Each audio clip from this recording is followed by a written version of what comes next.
Hello. Welcome to my channel Touching Stories. You're about to hear an amazing story about love and unexpected decisions. Enjoy watching. Barry sat at his desk. Everything around him was exactly the same as usual. Nothing around him had changed, only his life, which could not return to normal. He always had some conflicts with his wife, some endless conflicts. They fought, made up, fought again, and the whole epic could go on forever. "You're very gloomy today," said a colleague, looking at him. "Yes, there are a lot of problems, so no wonder I'm in such a state," said the man, shaking his head negatively. Barry put his hands on the desk, putting his head down on his hands. He looked frustrated, and besides, he had plenty of reasons to lose his mood lately. The coworker who sat next to him patted him on the back. He didn't say anything at first, and then apparently, he realized that he couldn't help him morally. He decided not to push too hard. "Yeah, my wife and I fight all the time. Lately, she's turned into some kind of meter. I don't know what she wants. She always has some problems, conflicts, can't decide whether she needs me as a husband or not," said Barry, shrugging his shoulders. Lately, there were so many difficult cases, so many challenges, that he felt so frustrated that he didn't want to do anything. And instead of coming home, lying on the couch, relaxing, he had to endure constant attacks from his wife. She then talked about something that wants more money there, then wants him to spend more time at home, and such contradictions could accompany her just in any matter. "Well, you do not get upset. Just you have that right. Some crisis in the relationship so happens. I too, at one time with mine, so much quarreled that I thought that we already divorced. Well, as you can see, we're still together, and besides, we're good," said the co-worker, smiled, but the smile slowly slipped off his face.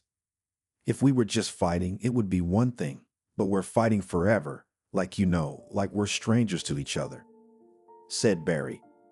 "I sometimes feel like she has only one goal, just to drive me to the edge. That's it. It's like she's setting this whole thing up on purpose, and it's all just to come to some goal of her own. I do everything for the family. I do everything for her, and she always can't get enough. Maybe she's really right that it's time for us to get a divorce," Barry asked, shrugging his shoulders. Now it was his co-worker who was shrugging his shoulders. He couldn't give such advice. He couldn't afford to give advice that could ruin the family or affect it in any negative way. "Well, let's put it this way. You talk to her. Maybe you'll be fine. Really, what's the problem with just talking? Maybe she has some real grievances with you. Questions, maybe she wants to discuss something with you, and you are at work. You don't hear I had that with my wife. We talked. We ended up discussing, and I got a little better. It's all good now. We have to talk to each other. There's no other way," said the man, smiled, and patted his colleague on the shoulder. Barry suddenly thought that he talked too much, but these conversations lead to absolutely nothing. Always some problem. Always she has some dissatisfaction. She was so tired of it. Barry was getting a little tired of it too. And he looked at her. Sometimes it seemed to him that he did not understand whether it was his wife, whether he did the right thing when he chose her.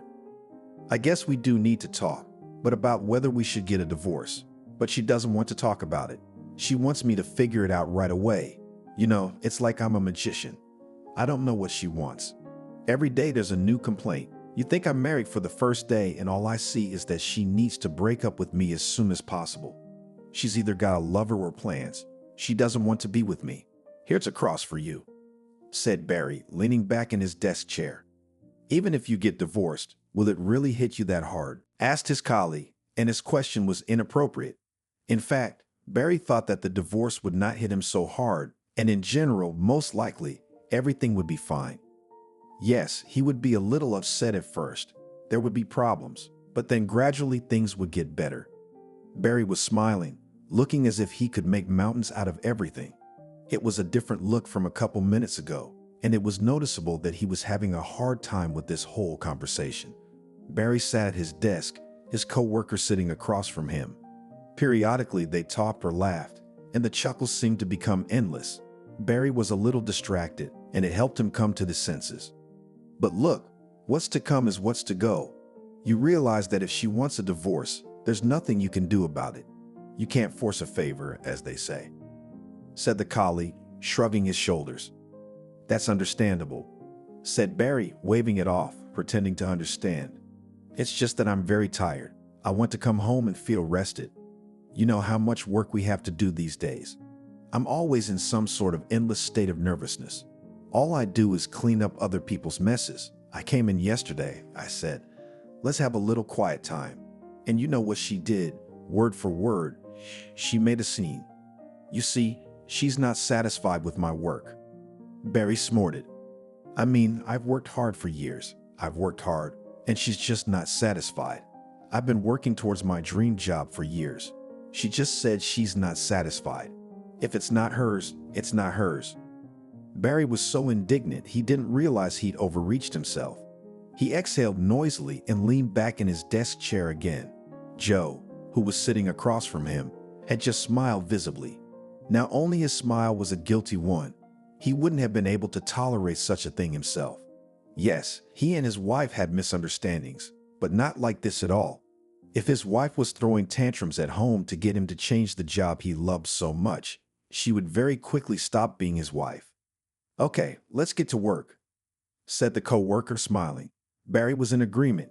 He pulled out the stack of cases he needed to review and felt there were no urges today. He smiled at his own thoughts. How long would he be sitting here? How long would it take him to get promoted? Of course, at this rate, if his wife kept pushing him, if she kept ruining his mood, he certainly wouldn't be able to do anything. And he needed to solve a case, needed to prove himself, otherwise he'd be stuck in this department. The biggest thing that frustrated Barry was being stuck here. He was already thinking that a divorce could solve this problem. He was running that thought through his head, hoping that it would be completely warm.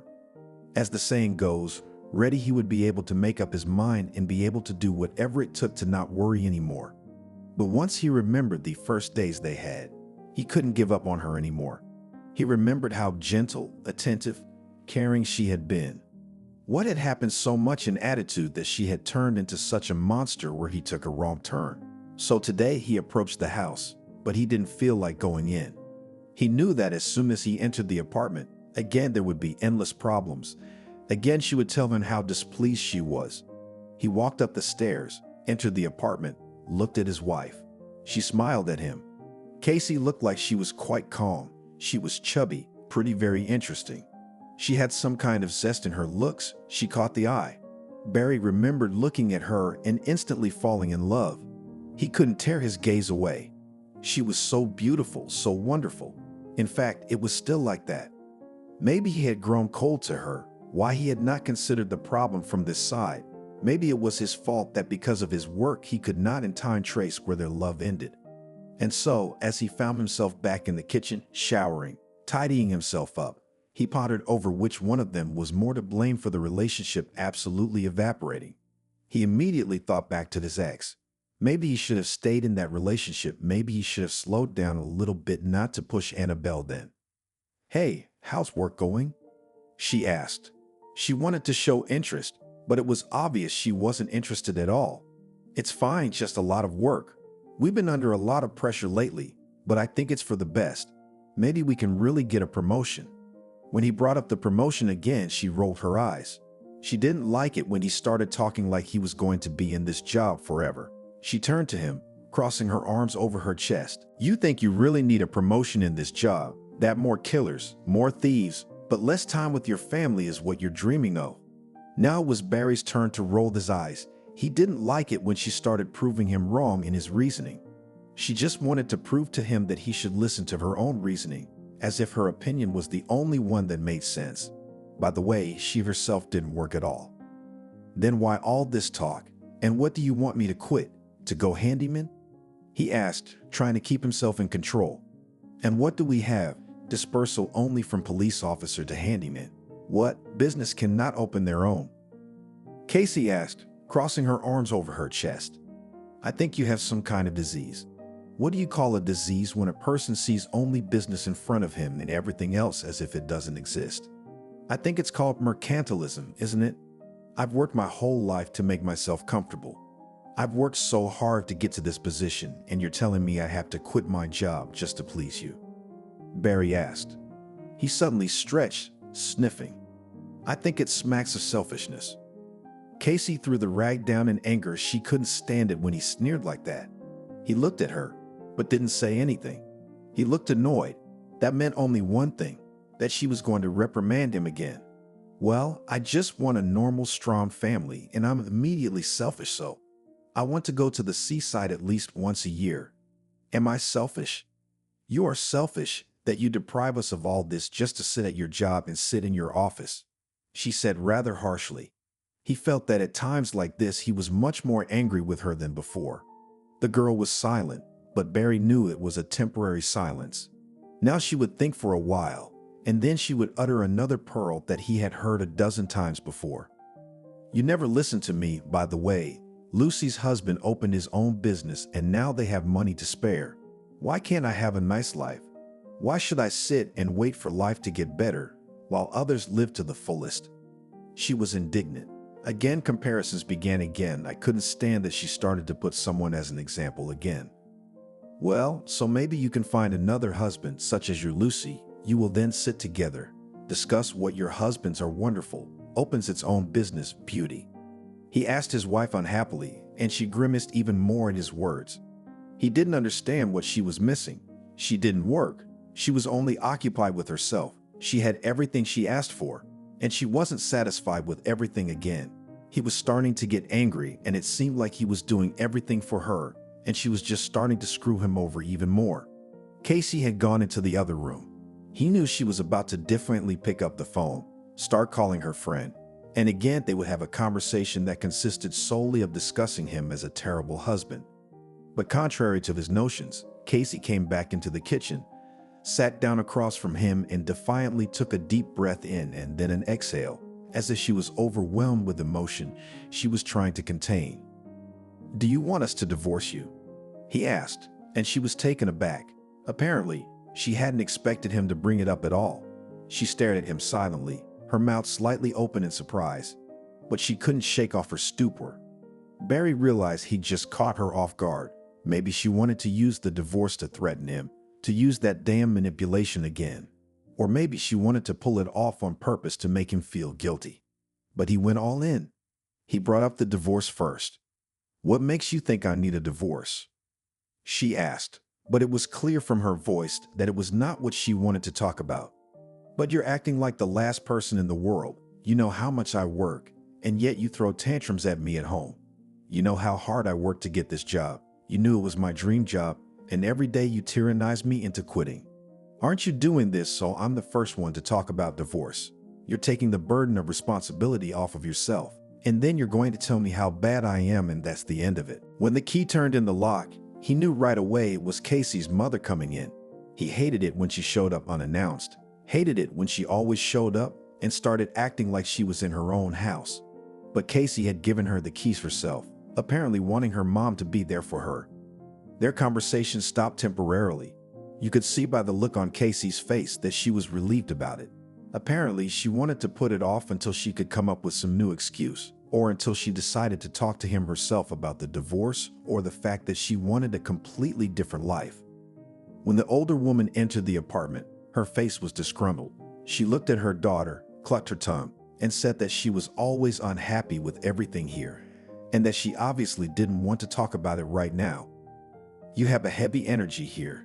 You always have it like this, as if I don't come here is always bad energy, as if you fight every day," said the older woman, entering the kitchen. "Nanny, why did you come here?" Barry asked. He didn't know how to get the woman out of his own apartment. "I came to check on my daughter, and I can't check on my daughter, or do I have to ask permission every time? That's a lot of hospitality you got here, that's for sure. That's why you always have money problems, because you don't make guests happy," said the old woman. Barry just got up and went into the bedroom. He didn't want to talk to her now. He didn't want to say anything. He was so tired of the constant complaints that he didn't want to talk to his wife or her mother. He didn't want again to listen to how bad he was, how wonderful she was. Thank you. He already listens to it all the time from his wife, and now he had to listen to it from her mother. Why is he going off the rails again? The woman asked her daughter. "It's a work problem. I have his work is already in my liver, and why the hell does he cling to it so much, clinging to this job, as if there is no other?" Casey said in a disgruntled voice. She tried to keep her voice down, knowing that loud talking would be heard in the bedroom, but apparently her mother wasn't stopping that. Look, come on, your family. You, a woman, should act wisely, somehow adjust to him. I mean, really, anyone would run away if they had to be brainwashed around the clock. You grew up just like your father, and you never realized that this will not lead to good. The old woman only shook her head negatively. She looked at her daughter, hoping she'd get the message, but Casey only snorted. She certainly wasn't going to adjust to her husband, at least not now that he was making such a big deal out of things she wasn't happy with. Look, Casey, if he leaves you, you'll be biting your elbows, said the old woman. Mom, you make it sound like he's the only man in the world, said Casey, looking at her mother with a tired look. Fool, think what you're saying.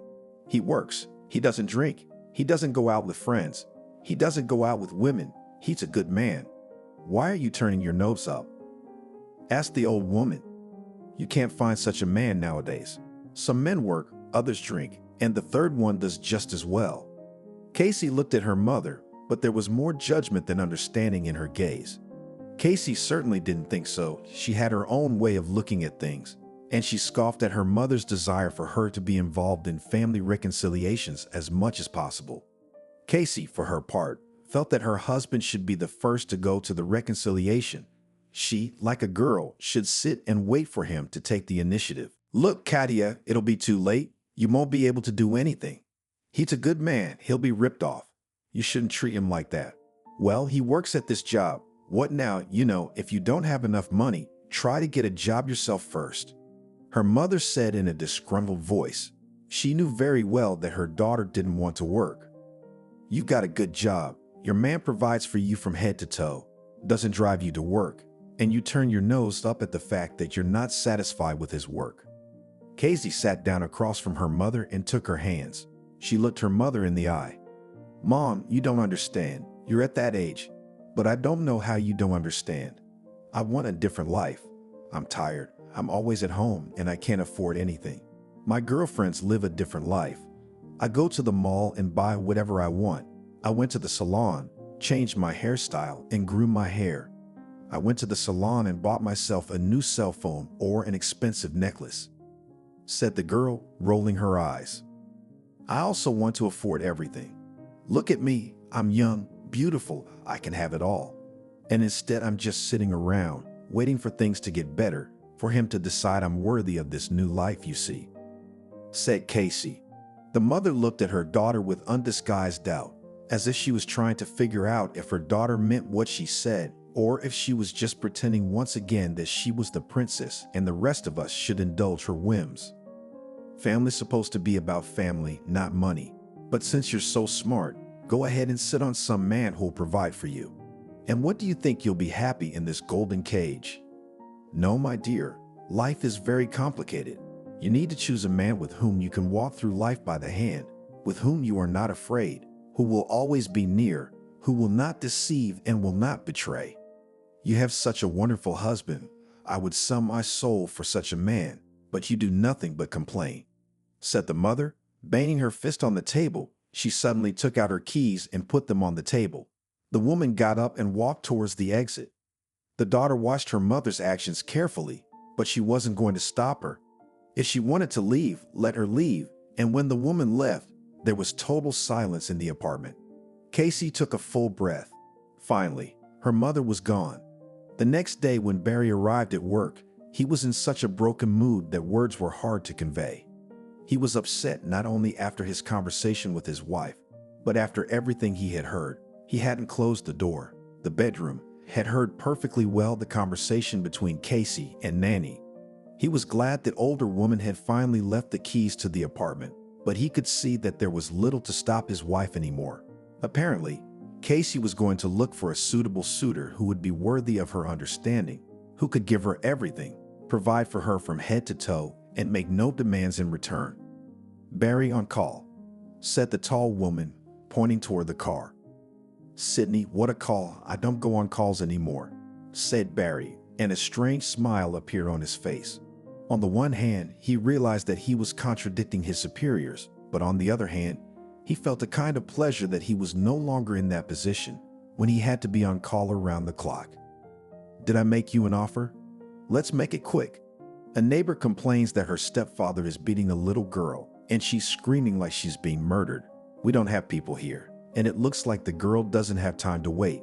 The car is already parked," quickly said the supervisor. Barry did not argue. He and his colleague went down the stairs and got into the car, and they drove to the call. "From the look on your face, the situation in your house has not gotten any better," the colleague said, looking at him with a look of disappointment rather than support. He hoped that after talking to him, the friend would finally talk to his wife. Maybe they could find common ground, could get a little closer to a solution. But compromise was too far away.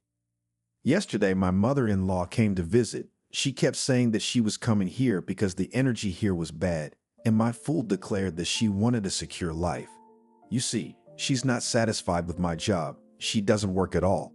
I didn't say a word to her when she said she didn't want to work. I took extra shifts. I took the guys for training. Here you are. She wants more money. She is like that monster who eats and is not enough," he said, and felt a little ashamed of himself for talking about his wife like that. The friend only shook his head negatively. He knew that in such a situation it was unlikely that anything could be solved.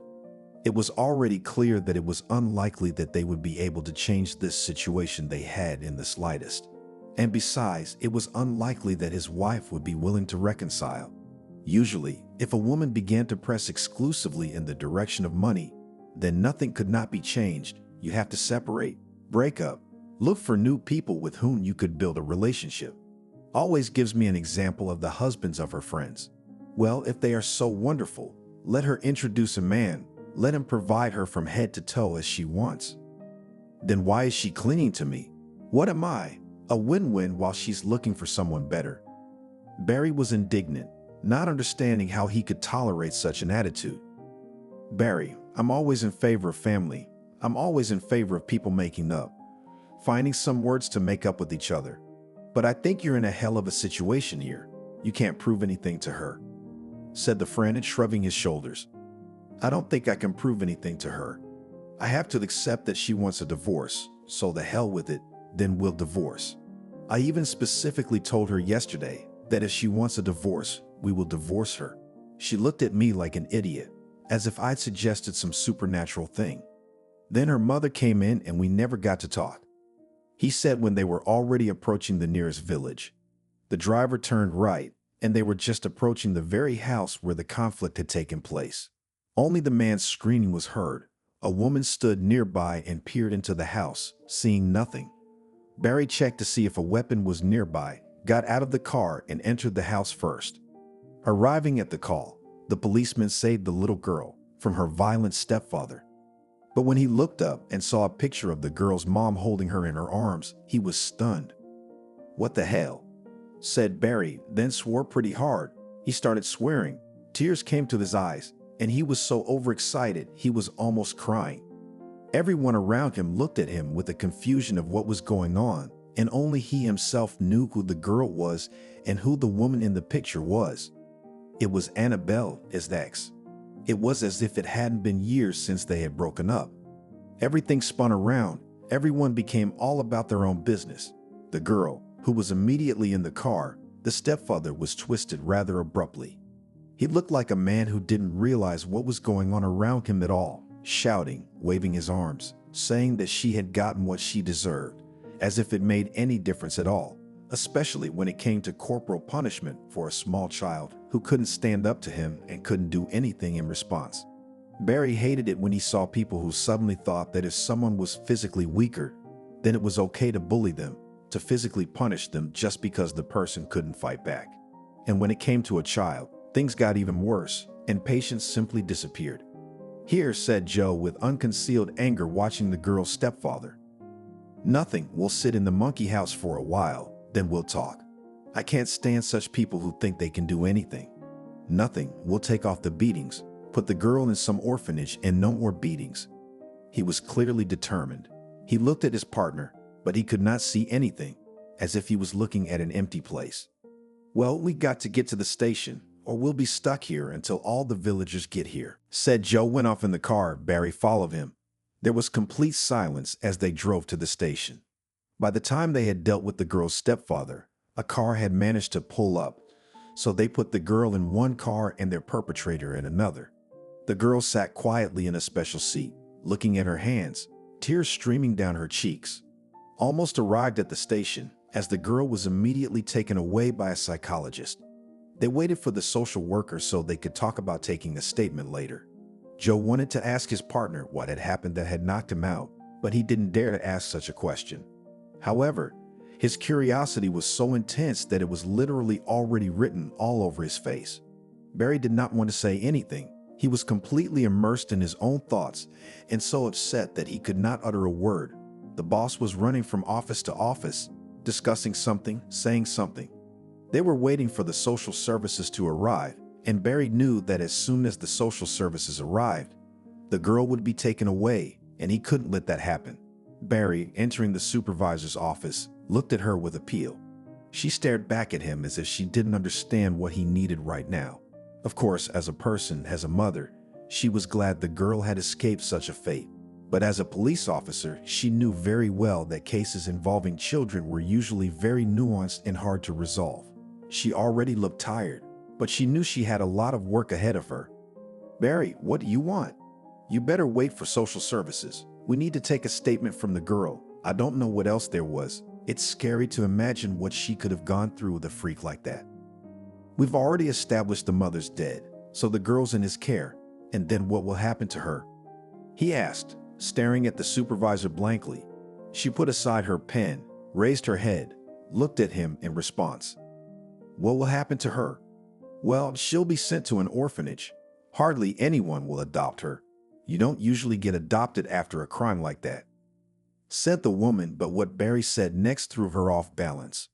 "Maybe you won't put her in an orphanage. I think that's my daughter," said the police officer, and when Barry saw his boss, completely confused, staring at him with even more surprise, he realized he couldn't prove anything to her anymore.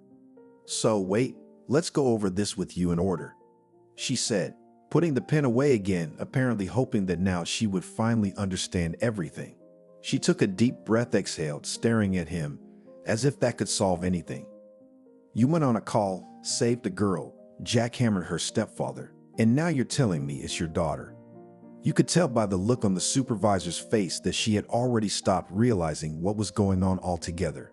She looked at him doubtfully, and there was no more doubt in her eyes about his sanity than there was about the truth of what he was saying.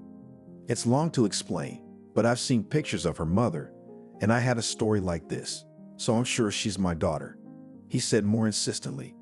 "I can't just hand her over to social services. You realize I'll never forgive myself for finding her and losing her again." The situation spiraled even more. It felt as if they were in some cheap soap opera, not quite in real life and not at all in real life, where the problems were over the roof and without such sweet stories. The woman who sat at the table looked at her ward and did not understand why he was making such a big fuss, for it did not look like the truth. She pretended as if she hadn't heard him at all. You'd think that solved the problem somehow. He just walked out of the office and went to wait for child welfare. And when a tall, fat woman with red slits arrived, he immediately realized who she was. This woman had an Rosny look. The feeling was as if she was a giantess, large, ugly, with evil eyes.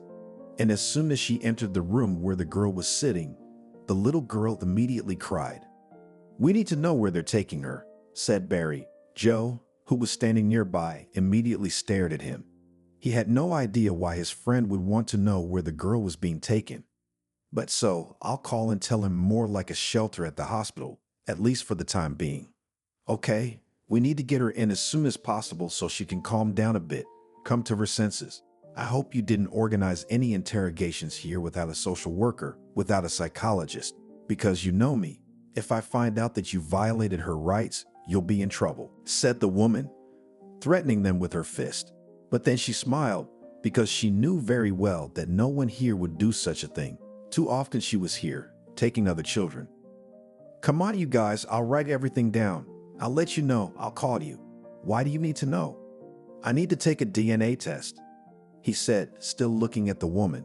Now Joe was staring at Barry, not knowing what was going on, but Barry wasn't going to say anything now. He didn't care. The woman, who was already used to all sorts of things, only nodded. Of course, Barry. Let's agree that the doctor must come not in a white coat to take the damn test, because I don't want the girl to be afraid of doctors because of what happened to her. Okay, we gotta go because she's scared of me, said the woman. She suddenly leaned over the girl, said a few words to her. The girl gradually calmed down. This big menacing woman turned from an evil giant into a kind fairy. It felt as if an embittered mask had been applied just so that no one would ask any questions. I don't know what happened here, but I hope that the freak who hurt her will be punished, said the woman as she put the girl in the car. Barry walked them to the car, looked at the girl, who looked just like Annabelle, and couldn't believe his own eyes. It was too scary to realize that she was his daughter.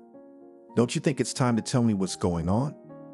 Joe asked, stepping out to his partner and friend, but Barry only shook his head negatively. He didn't want to say anything right now. Now was not the time. He went back to his workplace and continued to do his work, but the more he worked, the more he tried to distract himself. The more he thought about the girl who would now go to the orphanage and whom he would not be able to help. Everything inside was clenching with regret. He couldn't help it. It was all too scary. Was he really the father? Had she not had an abortion then? Or maybe he was nothing to this girl at all. There was no decision to be made. It was necessary to find out everything properly first. The girl was taken, but no one was hiding her. When the results were in, he could go to court. He could prove that she was his daughter, and then it seemed he could take her home. Except that the talk of home immediately spoiled his mood. Barry, barely out of the car, walked slowly toward the apartment. How was he supposed to tell his wife about this? And how could she in her right mind accept a child from another woman, and it was already perfectly clear that she was not going to accept anyone? She couldn't deal with him, and she couldn't deal with another woman's baby. You're even more upset than before, and I told you this job wouldn't do you any good, said Casey. She sounded serious, as if she'd give a lot for him to stop thinking about work right now. It was written all over her face that she was preparing for a completely different conversation right now. And now that she was standing right across from him, it seemed like the perfect way for him to break up with her right now. Look, I was once very much in love. It was a sick relationship. She and I broke up, but a few months later I saw her and realized she was pregnant.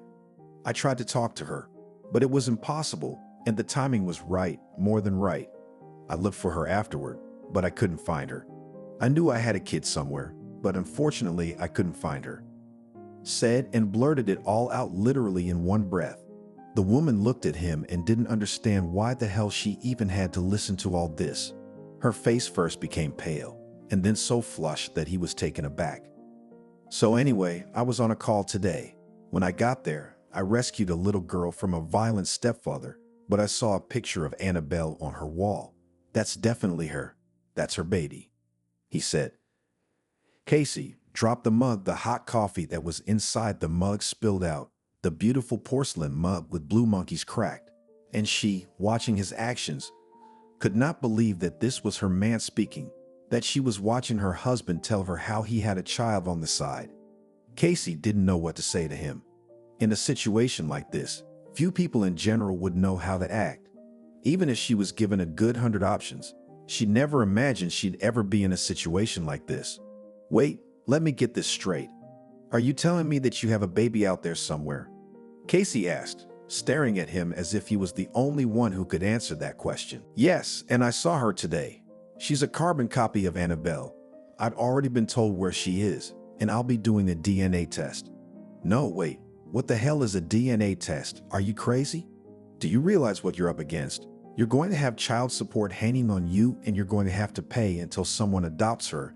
And that not only do we not have enough of that money, we won't have any more money because you see, decided to play father. She was about to scream, and he could see that no matter how hard he tried now, he would not be able to change her mind. Apparently, she had her own opinion about the situation, and she wasn't going to budge from it. You don't understand. I don't just want to take the papers and then pay child support. I want to take the girl if she's my daughter. I want to raise her. For years, I've been looking for her. She was right here in the neighboring village. Who would have thought it? Can you imagine? He asked, and immediately a radiant smile appeared on his face. Casey looked at her husband and didn't understand why he suddenly looked so happy. She had never noticed anything happy or cheerful about the situation. She couldn't believe that when he found out he had a child, he was just pretending as if he was fine with everything. She was so angry with him, so eager for him to do something, to be explained to, that she just wanted to make him regret what he'd said. If you bring another woman's baby in here, you can be sure I'll leave you. She meant every word as she spoke. Her voice was stern, and it was clear that she wasn't joking, and he realized that this was no time for jokes. Are you out of your mind? Do you hear yourself? You're telling me that you slept with some woman and there's living proof that you slept with someone. You want to bring me here a baby that was abandoned by its mother? Casey exclaimed in surprise. She didn't give her up. I found out later that Annabelle died. The baby was left to her stepfather, and as you can see, it didn't end well for the baby. Besides, as a woman, you have to understand, wouldn't you want your child to have a father? He asked, looking at his wife with surprise, but Casey looked at him with completely distraught eyes. You idiot. Of course I'd want my child to have a father, but I wouldn't give birth to a goddamn man who'd run the hell away. Jesus, don't you realize this whole thing is just a divorce? She screamed, and now he realized that he wouldn't tell her anything, wouldn't explain anything. She was so furious now that it was as if she had no control over the whole thing. Casey paced all over the kitchen, not realizing how she could even hear this from her man. In her mind, it was as if she was a stranger here, as if she was talking to her brother, who you see was telling her how screwed up his family life was. But no, in front of her was her husband, who wanted to pin the baby from his past relationship on her and apparently wanted her to silently eat it all up, but she wasn't going to do that. So this is the last time I'm going to say this. I'm not going to say anything again later, she said, raising her palms. She made that gesture every time she wanted him to shut up. If you bring your last woman's baby in here, I won't even be here. Before you know it, I'll be packing up my stuff, leaving, filing for divorce. If you think I'm gonna put up with that from you, you're dead wrong. Casey spoke clearly, trying to mint every word, clearly going to prove to him in practice that he was wrong. But Barry realized at work that he couldn't prove anything to her. He'd known she'd say that, so he wasn't surprised. Casey wanted to make him emotional, to hear that he was wrong, but he said nothing, just got up, left the table, and did not have dinner with her. More than one day passed while the situation unfolded in all its glory. And somehow Barry arrived at work. His relationship with his wife was literally falling apart before his eyes.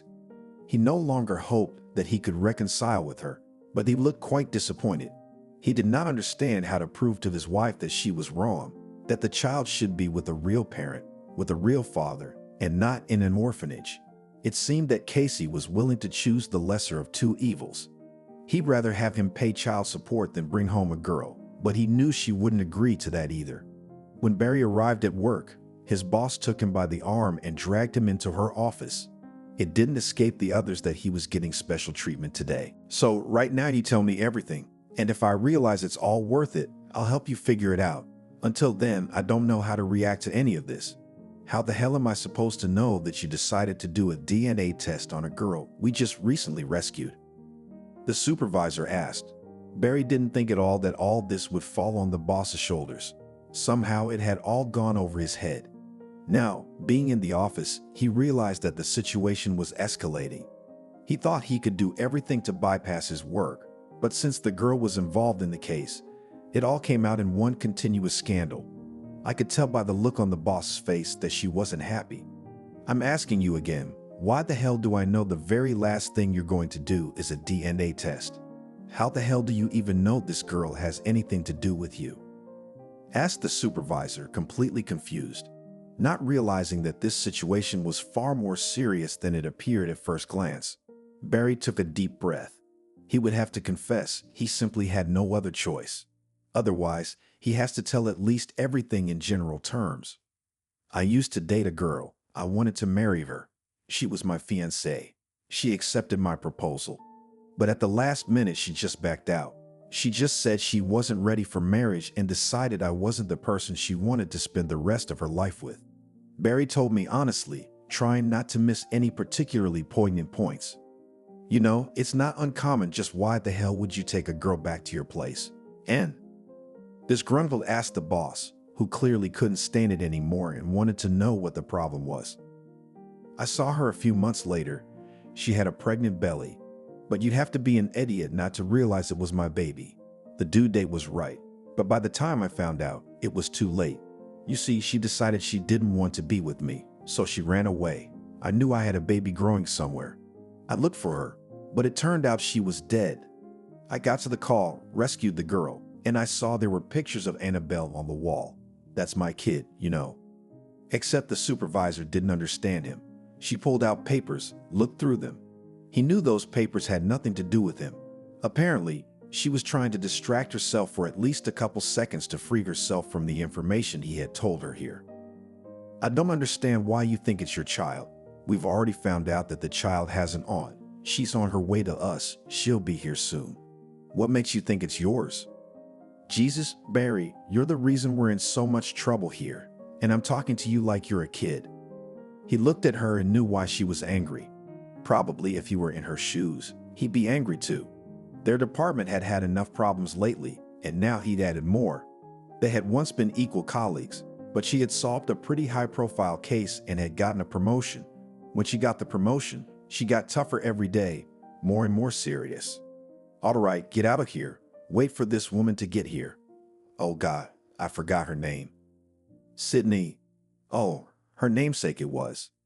She said and sat down on the table. She looked upset, broken, very unhappy, apparently so tired that she didn't want to say or do anything at all. Look, I'm sorry, I've got a lot of problems on all sides, and here comes an opportunity, as if I could finally find some meaning, find a family. He said almost in a whisper, looking at his boss. Okay, I'm sorry, I understand how important it is to you, that you can't even imagine how many problems we have because of it. The department called, said we're taking advantage. All right, well, I'll figure it out somehow. Jesus, Barry, if I'd known how much trouble this job was in, I'd never have moved up the ladder. Take my advice, get out of this job, it's no good, she said. He looked at her and realized that she was already squeezed like a lemon.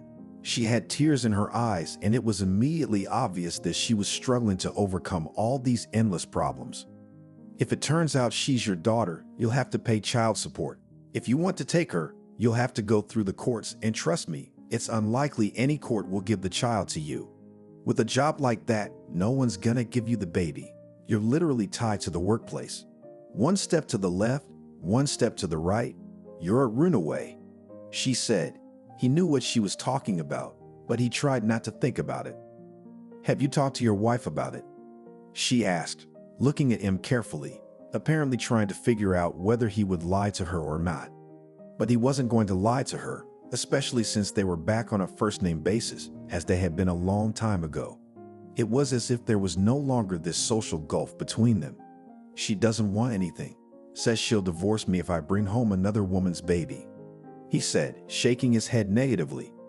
Okay, we'll figure something out. I pretty much got it all sorted out, so if anything, we've done a DNA test to see if you're involved or not.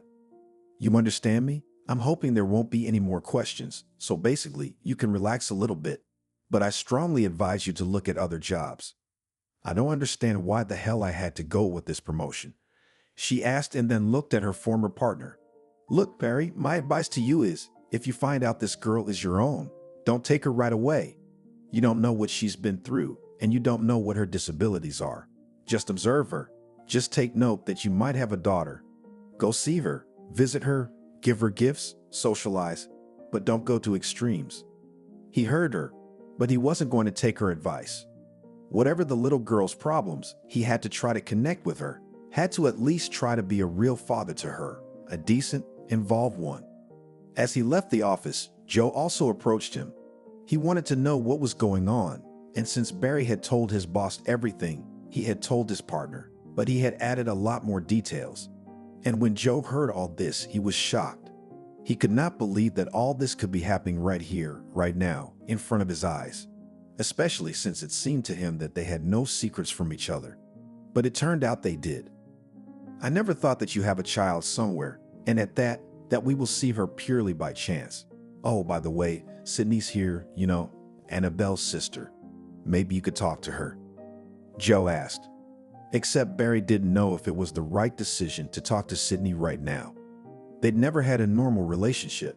She hadn't liked him to begin with, except they'd been separated for a long time, and if the child had a father, why couldn't the father be given to her? How was an aunt better than a birth father? Barry walked over to the office where Sydney now sat waiting for the custody officer. He looked out the window, saw her sitting on the phone. Sydney looked confused. Barry's memory flashed back to the times they fought, almost to the point of a fight. If it had been up to him, he would never have discussed anything with her. He didn't want to see her. He wanted it all to go away and be behind him forever. But still, plucking up courage, he entered the study. When she looked up at him, she almost didn't recognize him at first. She squinted and then opened her mouth in surprise. "Barry, what the hell are you doing here?" The girl exclaimed in surprise, unable to take her eyes off him. "I had the same question for you," he said, hoping that she would soften and answer it herself. "I came to pick up my niece. What are you doing here? How did they even find you? That they called you here? Is this some kind of confrontation?" Sydney asked incredulously, looking around meticulously as if searching for a camera. He took a deep breath, exhaling, wanting to yell at her now. She was pretty jumpy. She could snap into a scream at any moment, at least she used to. But it had been 4 years now. Maybe she's changed. "I'm the one who works here. I'm the one who came to the call, rescued her, and recognized her. There was a picture of Annabelle on the wall, and I knew right away it was my baby." She smiled stupidly. She looked at him strangely, like he was the local jester. There were contradictory feelings mixed in her gaze. On the one hand, she was looking at him as if trying to understand what he wanted, and on the other, she was clearly mocking him. "Barry, I'm sorry, but what makes you think it's your baby?" she asked in surprise. "I've been seeing her for a long time, and when I saw her pregnant, it hadn't been that long since we'd broken up. The timing fits, and I remember her telling me she wanted a baby. She even said in front of you that she was ready to raise a child on her own, just to have one," he said, shrugging his shoulders. She looked at him doubtfully, Sydney, as if she wanted to say something to him and couldn't at the same time. He saw doubt in her eyes, fear of some sort, a strange feeling that she couldn't express. He really regretted that they hadn't had a normal relationship with her. Maybe now he would have had a chance to talk to her, but she immediately took everything in stride. Sydney was a person who was all about black or white. The rest didn't matter. "Let's not get into an argument over nothing right now." "All right," said Sydney, and her face looked guilty. "My sister wasn't exactly a model. I realized she had a lot of problems. I also realized that she was pretty seriously upset when you two broke up. But trust me, she didn't grieve for too long when she found out you left so easily. I don't know what she was trying to accomplish. Maybe she wanted you to bring her back. Maybe she wanted you to come to her again, to propose to her again. I don't know. They say good things about the dead or nothing," said Sydney. She fell silent, but he didn't interrupt her. She needed time to confess everything, and he wanted to give her as much time as she needed. "Look, my sister's head was a mess. If it was up to me, I'd have kicked her to the curb. I didn't love you. I didn't like you. But compared to the men she had, believe me, you were better than all of them put together. Yeah, I had a temper too. I realize now that I shouldn't have tried so hard to get you two to fight. I'm not arguing that it took less than 6 months from the time you broke up to the birth. But trust me, it's not your baby." He didn't understand how she could be so sure, but she looked at him quite calmly. Maybe she really had changed. Maybe she wasn't the flighty hysteric she used to be. "It's not your baby. Just trust me, it's not your kid. My sister's had her share of suitors, and believe me, she's not as picky as I'd like her to be. Forgive her and move on. It's not your problem," said Sydney. There was silence. Sydney was staring at the table. Apparently, it was hard for her to talk about her sister, much less say such things. She looked at Barry and shook her head negatively and just apparently wanted to reassure him somehow. After all, Who knows what feelings he was going through right now and how hard it was for him to listen to all of this. Barry, I know it's been hard for you and me to talk. I also understand that you're not really in the middle of anything right now. I know you and I have had a very difficult relationship. Maybe if you and I hadn't fought so much before, we'd have a more productive dialogue right now. You think I'm saying this on purpose to take your baby away from you? If it were up to me, I wouldn't have taken her at all. I don't even know her. Sydney was honest. She stopped talking again, took a deep breath, exhaled, and leaned back in her chair. He placed the chair next to her. Apparently, she didn't want to speak too loudly, and who knows what secret she was trying to keep. She had more than one lover.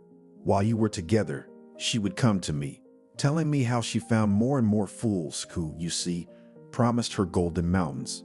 She and I fought about it all the time, and when she got together with some idiot who saw nothing beyond his own nose in prison after you, we broke up.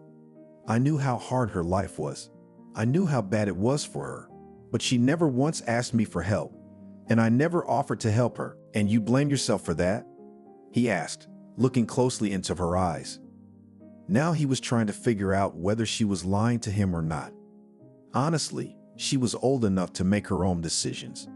It wasn't like I could follow her around all the time, wiping her snot. She decided she wanted to go around with men, decided this one was much better than a serious man. If she made that decision, let her deal with the consequences herself. But when I found out she was dead, I knew it was all a setup. She said, "Wait, what are you saying?" Barry didn't know anything about how his ex-girlfriend died. He must have gotten so lost in the case that he didn't even bother to look up the cause of death. It became embarrassing that her sister knew more than, even though he was the one on the police force. When I arrived, I was told she had suffered a cardiac arrest, but I'm sure she did it all on her own. Apparently, she decided she'd made too many mistakes in her life. I just don't know what she was thinking when she left her child to this man who was hardly human. But did she want to kill herself? If you think back to their past together, Annabelle had never even thought about it, never even stuttered. She really loved life, made plans, everything she had, as if she had planned for a dozen years ahead. The last few years she had changed completely. The last time we talked to her, she kept saying that she wanted to change her life, that she was not satisfied with everything. I offered her to move in with me, but since we were fighting, she refused. I found out just a few days later that she was gone. I tried to get the baby right away, but no one would give it to me. The very stepfather, who is now facing imprisonment, was sure that he could give this girl everything. Nobody would even listen to me. Who would listen to an aunt who had nothing to do with the girl? Sydney was silent. He understood her, but it was as if he was ignoring her words. Yes, and she could see for herself that he was still in shock at the news that everything was a setup. Believe me, it's not your baby. You can do a DNA test. But trust me, Barry, it'll come back negative. There's no way you're gonna find the father of that baby right now. I don't think she even knew who got her pregnant," said Sydney. "My sister thought that when she got pregnant, when she had a baby, it would be an incentive for her to change her life completely. But she was still very quickly back to where she started. When Barry's social worker walked in, she had to get out. He was standing in the hallway, watching Sydney's face change carefully. Sydney was clearly not happy about having to pick up the girl now. It was good, of course, that she had agreed to take her niece after all, but there was no joy in her face. The DNA test he had done was about to show its result by now, but in the meantime the girl would be attached to her aunt. Barry felt hurt, disappointed, some unpleasant feeling inside. Had he lived with his beloved for so many years and lived in deceit? Had she cheated on him, and now he would have to deal with the consequences of her betrayal? Barry stepped back and now just watched from the sidelines. He needed to calm down immediately, because otherwise he would get so worked up that he wouldn't be able to let this situation go. "Holy shit," said Joe. When Barry told him about everything now, he could only tell his colleague, because he was sure that he would never tell anyone anything. "You've got a whole Brazilian soap opera going on here," Joe exclaimed. "I'd give a lot not to have anything like that. You know, it's been years, but it still makes me sick to my stomach to feel like I've been cheated on. I've lived in deception for so many years, I didn't even realize I was just a lucky break for her." He sat in silence. Joe put his arm around his shoulder. He didn't know how to support his friend, because in this situation it was hardly possible to support a friend, to calm him down properly, to give him exactly the kind of support that a colleague and a friend counted on. You know, there are some men who absolutely do not care about their women. They force them to have children, tie them to themselves, and then don't let them go, he said. And there are women who cheat on their husbands, looking for a more lucrative place to live happily and not see any problems in this life. But there are other people, you know? He understood what Joe was saying. His friend and colleague wanted to say that life didn't end here and that all people were different, that he would meet someone who would be close to him spiritually, who wouldn't shit on his soul. Sydney came out of the office with the social worker. She was holding some papers in her hands. Her face was upset. She didn't even look around. Apparently, she didn't expect Barry to still be sitting there. He hadn't even called her himself. She didn't care, literally had it written all over her face.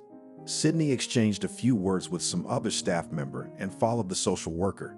She would probably now be called to the orphanage where she would meet the girl, or maybe she would be sent to the hospital where she was lying.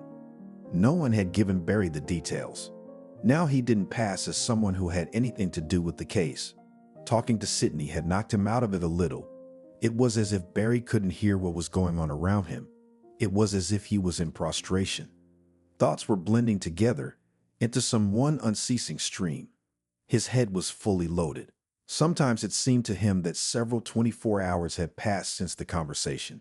In fact, only a few hours had passed. He was so deeply immersed in the memories of this past that there was no way he could give them up. There just seemed to be no end to these memories. Here he meets Annabelle. Here he embraces her. Here he swears his love to her. Here he arranges a romantic evening, gets down on one knee, asks for her hand in marriage. She rejoices, claps her hands, throws herself around his neck. And here she stands and says she's not ready for married life. Her pregnant belly, the accusations that she doesn't want to be with him, it's all been some kind of one nightmare. Don't you think you're getting a little too loaded? Joe asked. They were all getting ready to go home. Barry walked to his car, looked in the direction of his coworker, his partner. I guess I didn't think enough before, and now I've decided to take it all in one fell swoop, he said with a smile. He said with a smile, as if that could justify it. Don't worry too much. It'll all work itself out. I always say, if you can't solve a problem, let the problem solve itself, said Joe, who didn't know how to support his friend, because after such news it was unlikely that any support would be appropriate. On the one hand, Barry felt resentment, pain, desire to understand the situation. On the other hand, he felt disappointed that he had trusted a man he shouldn't have trusted at all. When he arrived home, he saw his wife. However, he was ready to fight her back at once because he did not want to start this endless conversation where he was wrong about everything. We need to talk, she said, walking him into the kitchen, except Barry didn't want to talk. He nodded and went into the bathroom. He stood in the shower stall, turned on the water, and listened only to the sound of the water. In these moments, he was getting at least a second of relief. Everything was too complicated. Would he really be able to make a decision right now? Would he really take it? Divorce her if she now said she didn't want to continue a relationship with him anymore?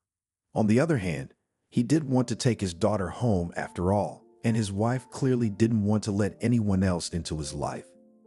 Are you coming soon? She asked impatiently. She knocked on the bathroom door. He answered her that he would be out soon. He didn't understand her impatience, and besides, he didn't want to deal with the situation right now. He had enough problems to deal with right away. She suddenly wanted to burst into his bathroom, not even letting him shower in peace. Why that situation made him angry. In another situation, he wouldn't have even paid attention to it. But now for some reason he felt uncomfortable, as if she had taken away his only opportunity to be alone with himself and his thoughts. Look, let me take a quiet shower, and then I'll come out and we'll talk.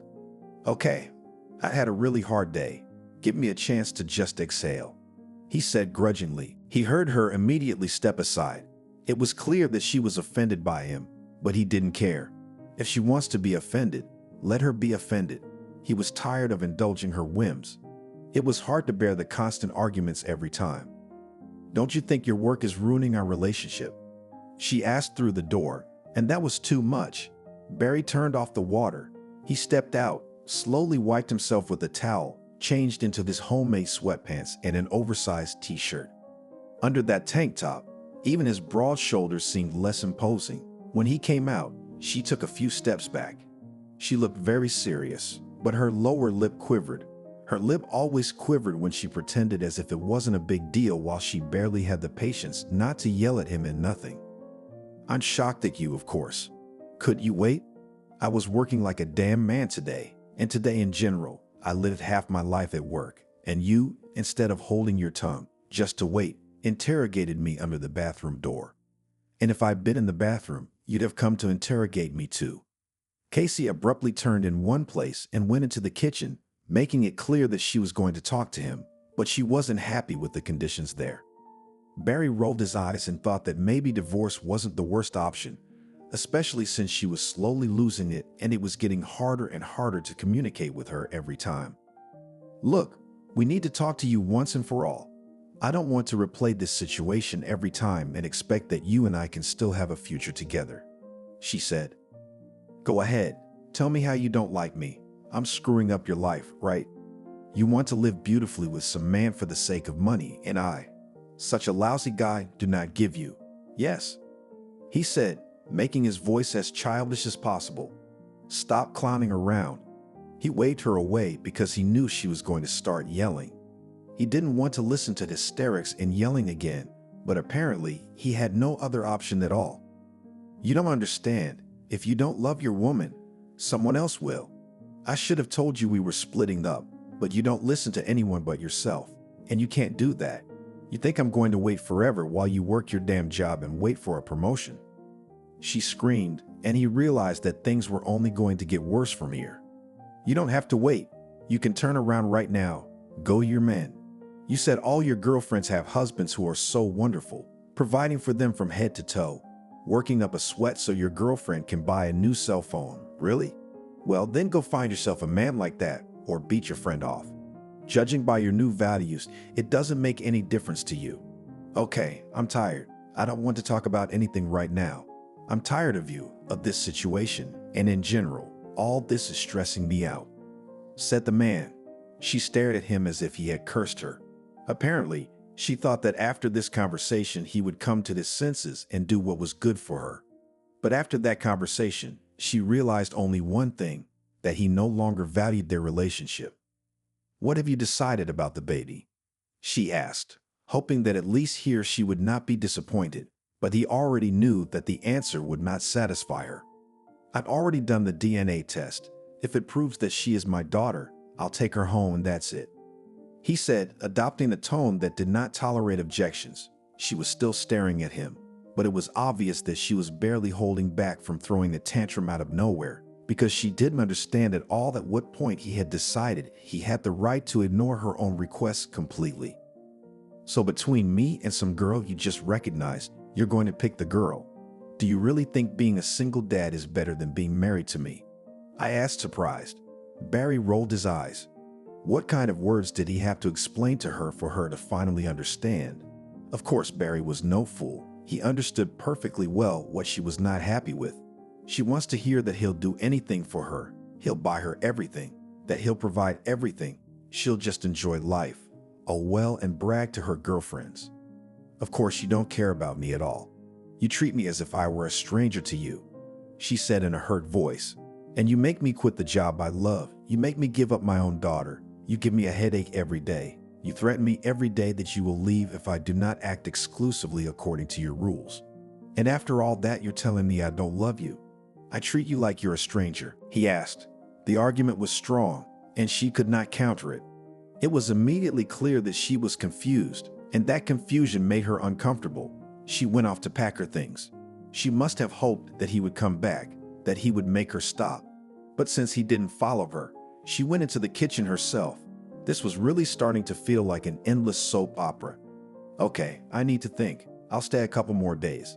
If I decide to leave, I'll leave and you can't stop me," she said, cocking her head. "I won't stop you. I'm really, really tired of you. You don't want to be with me. It doesn't suit you in every way, but the hell with you. It's not my problem. I've done everything I can to make you happy in this relationship, but you've decided that it's not enough for you, that you need a bigger peace. So look for your peace somewhere else." His words shocked her even more. She stared at him, unable to believe that he had said such things to her, and how she could fight with him after that and still be right.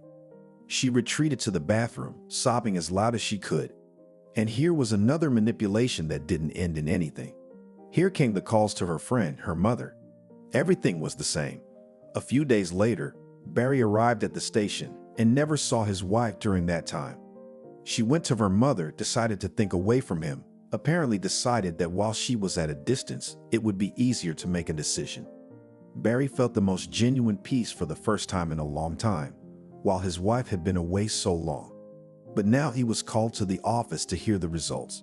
When he arrived, he was immediately met by a co-worker who wanted to come along with him. He wanted to support him, wanted to give him a chance to feel a strong, friendly shoulder. After all, in such a situation, it was scary to be alone. "You, the main thing. Do not worry in any case. Everything will be fine, you'll see. If she is your daughter, well then we will try to make sure that you establish a relationship with her. And if she's not your daughter, well at least you saved her life and maybe saved her future," said Joe. A very skinny, petite girl was standing just outside his office, waiting for him to approach. When she saw him, jumped up on the spot, handed him an envelope. He signed and she left. When he entered the office with Joe, Barry immediately opened the envelope. He cast his eyes downward. He was not the girl's father. A silence hung inside. It felt as if he couldn't help himself. First a wave of anger rose, then a wave of fear, resentment, frustration. After all, Sydney was right. He had absolutely nothing to do with this girl. But he still had a desire to see the girl one last time before Sydney just took her away to a whole new town where the girl would have a new life. "Look, but it's not that bad. Your wife said she didn't want you to bring the girl home." But you could hear the doubt in his words, and it was clear that the doubt was more from ignorance of the situation. Joe didn't understand how anyone could stop a man from bringing home his own child. "What are you planning to do?" "I'm going to call Sydney, arrange to meet with the girl and herself, say goodbye to them one more time, and then I'll deal with my own life. I'm so tired, to be honest. I don't know if I should take a vacation and go somewhere, just to feel that everything is back in place," said Barry. Barry could hardly stand it when the day was coming to an end. He'd already called Sydney. Turns out he called her just in time. She wanted him to drive up, and she'd set aside a time to pick up the girl to fit him in. By the time he pulled up to the shelter, the girl was already sitting in Sydney's car. She saw him and waved both arms at him, happy to see the man who had saved her. "Look, I warned you. I'm really sorry about what happened, but it can't be helped. That's the kind of sister I had," said Sydney as he handed her the sheet that contained the results of the DNA test. Barry remained silent. This time he waited for her to speak again, because she was obviously going to keep talking to him. She looked at him with regret, but it was obvious that she felt guilty about her sister's behavior. "She'd always been like that since high school. I'm sorry you had to deal with it, but I really don't understand how you could believe her from the beginning. She's always been the kind of person who can't keep herself in her own pants. I'm sorry that you fell in love with her and that it had those consequences. But even though she was a complicated person, I think deep down she loved you. Maybe she blamed herself for breaking up with you until the very end." "Did you decide to take her after all?" he asked. "My own niece. I have no choice. My conscience will not allow me to leave her in an orphanage and live in peace. I'm sorry for what happened, but I certainly can't just blow it all up. I should be so much wiser than my sister, but sometimes I think I'd rather be like my sister." He looked at her in disbelief, but Sydney immediately went on talking so he would know what she meant. "No worries, no worries, no worries. You only think about yourself," she said, shrugging her shoulders. She'd gotten herself into so much trouble, so much debt. It's a blessing that it can all be settled through the courts. "Okay, we really have to go. Is there anything else you want to tell me?" Sydney looked him straight in the eye, but Barry couldn't stand it and looked away. It was hard to talk to her, hard to ask the question he was afraid to hear the answer to. A grown man, a serious man, caught a lot of criminals, and he was afraid to just ask a question. Tell me honestly, who is her father? He asked quietly, apparently wanting the girl not to hear anything. A strange expression immediately appeared on Sydney's face. He realized what she was feeling inside right now. Apparently, she really knew the answer to that question, but either she didn't want to tell him now, or she just didn't want to admit it. Are you sure you want to know the answer? She asked. He nodded. Sydney took him aside, looked once more at the girl who was turning the radio button on and off. When you were together, you had a friend, Tony. When you were at work, he'd come to your house and they'd have all kinds of fun there. I'm sorry you have to hear all this, but I'm so guessing he's the father, because she didn't have anyone else afterward, and it was just him and you for almost a month before that. So the timing is basically just him. But knowing my sister, I wouldn't be surprised at all if there was some other man there at all, said Sydney. The upset got even worse. Not only was she cheating on him, but the betrayer was his best friend at the time. Barry felt like he was being crushed by the press, but tried to keep his face, as they say, to at least pretend for a little while that he could handle the information. Okay, we should say goodbye, said Sydney, forcing a smile out of himself. He said goodbye to Sister Annabelle. Barry walked over to the little girl, shook her hand firmly, handed her a candy bar he had bought on the way. She thanked him for saving her and was now clapping her hands happily that right now she was going on a trip because, as it turned out, she really liked to ride in a car. As they drove away, Barry was left standing in one place. On his right-hand side was the orphanage, and there, ahead of him, a distant car. There sat the very girl he wanted to take home. It felt as if his past was now one continuous black pit. It was hard for him, painful, but he realized that he couldn't do otherwise. He had to take the girl in if she was to turn out to be his daughter. He walked slowly towards his car to drive home. His thoughts turned into one continuous lump. He wanted to stop at some bar, drink himself into a stupor and not worry about anything else, because he was so tired, and the tiredness was so heavy. Barry thought that when he got home he would go straight to bed and not think about anything else. So much unpleasantness had happened in the last few weeks that he could barely pull it all off in his head. Turns out Annabelle hadn't just cheated on him, she cheated on him with his best friend. And he and Tony were firm friends, literally spending all their free time together. Barry then thought that he was very lucky to have a friend who was like a brother to him. But it turned out that fate provided him not a brother, not a soulmate, and the most real trap. Memories surfaced in his head and disappeared again, like ghosts of the past. He wanted to go to the grave, to do anything to talk to her, to pretend he was talking to her. He felt such anger at her, while feeling frustration towards himself, because he couldn't do anything about it either. He walked home. His mind was a mess. He tried to keep himself in control, to keep his sanity at least a little bit. "Why are you divorced?" the neighbor asked. Her voice snapped him out of his reverie. Barry was just remembering that conversation with his ex, where she was standing there holding a small pregnant belly and he was trying to find out from her whether he had anything to do with the baby or not. "What, you deaf motherfucker, I'm asking you, are you divorced? Your wife was leaving here today with her things," said the neighbor. "Well, apparently she divorced me, because I don't even know yet that she packed her things and left." The neighbor stared at him, surprised at the calmness with which he was saying all this. She picked up his friend and immediately took her aside. "Barry, can I help you with something? You look so lost, like you're sick. Don't you worry. So your wife left you and you don't even know it?" she asked, a little confused. "To be honest, we haven't been getting along well lately, so I'm not surprised she packed up all of her things and left. She'll be looking for a rich suitor, and I don't have anything to do with good men these days. You see, I don't earn enough to keep our princess happy." "What a fool, Casey. Oh my God, did you really leave him?" the neighbor asked. "Oh, go with God, Barry. You're scary to look at. You've got no face." She let him go, saying she'd listen to him anytime.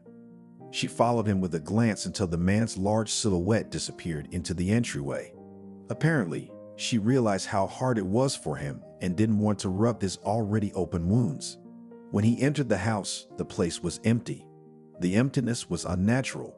She'd purposely chosen a day when he was working late and figured she'd have time to pack her things and move out quickly.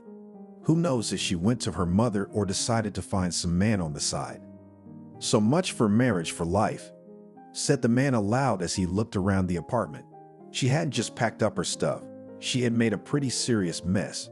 He began to slowly pack up his things to tidy up the apartment because he didn't like living like this. He wasn't an ardent fan of cleanliness, but the obvious mess annoyed him too, especially now. He wanted peace of mind, coziness, to be in peace and quiet, not to think about the fact that his beloved is unknown where she is now. While he put the apartment in order, he felt better and better. When he woke up the next day with the full realization that his wife was no longer around, that she had packed her things, that she would never come back, he was relieved. If marriage is always like this, he certainly didn't want any new relationship. Joe was right. People are different. They shouldn't all be lumped together. But in this broken state, he didn't need any new relationships right now. When the doorbell rang, he was almost certain it was his ex-wife. She left 2 pairs of shoes that had ended up under the bed. He pulled them out, put them right by the door for her to come in and pick up. But when the door opened, he saw her mother. The old woman was crumpled on the threshold, looking at him with the hope that he would let her in, that he would not ask any unnecessary questions, and she would be able to talk to him normally, not as they usually did. "You let me in, I give you my word not to raise my voice, not to insist. I'd really like to talk to you, just like a human being. We're not strangers to each other, right?" Nanny asked, and Nanny looked like a person who was ready for absolutely any compromise. He let her into the apartment, trusting her promise, because she always kept her promises, unlike her daughter. When she entered the kitchen, she immediately began to put the kettle on. She started the dough for pancakes. Apparently, she decided to do some good so that he would not kick her out early. He realized it at once and did not say anything to her. If the old woman thought it would be better, so be it. Besides, he wouldn't refuse her pancakes. She looked at him with regret. "We both know exactly why I'm here, don't we?" said Nanny. But she didn't wait for an answer to her question. She looked at him as if he was her last hope. "I know as a mother-in-law, of course I'm not a gift, but I'm not a bad person. I've always wanted only the best for my children. I was raised in the family tradition that family is the most important thing. From the very childhood, I taught them that they should keep their family safe, that there is nothing more important than a close person near them, who will always give a helping hand and to whom you will give a helping hand." She stopped talking, removed 1 pancake, immediately put the second pan to bake on 2 at once. "It was faster that way. But I don't understand where or what I did wrong. I don't understand why all of a sudden she chose a golden calf instead of a family, why she chose a golden cage instead of the comfort of home, love, and care. But you are the only person who can talk sense into her, and the only person she will listen to if you can make your position clear to her," said the older woman, and now she waited for him to respond. Enough time had passed since the last conversation with Casey that Barry remembered perfectly well. He hadn't counted on having to talk to her again at all, but he couldn't tell this older woman that he would be much better off without her daughter. "I won't prove anything to her. She drank my blood day in and day out, telling me that she didn't have enough money, that I should open a business. Every day it went on, I could hardly stand it anymore. It was only a matter of time before we broke up. She needs money. She needs friends with good husbands. She needs another life where everyone around her will idolize her." The older woman looked at him with such pain in her eyes that his insides clenched. His own mother had been dead for a long time. That look, he remembered, the look of a worried mother who can do absolutely nothing to help her child she loves so much.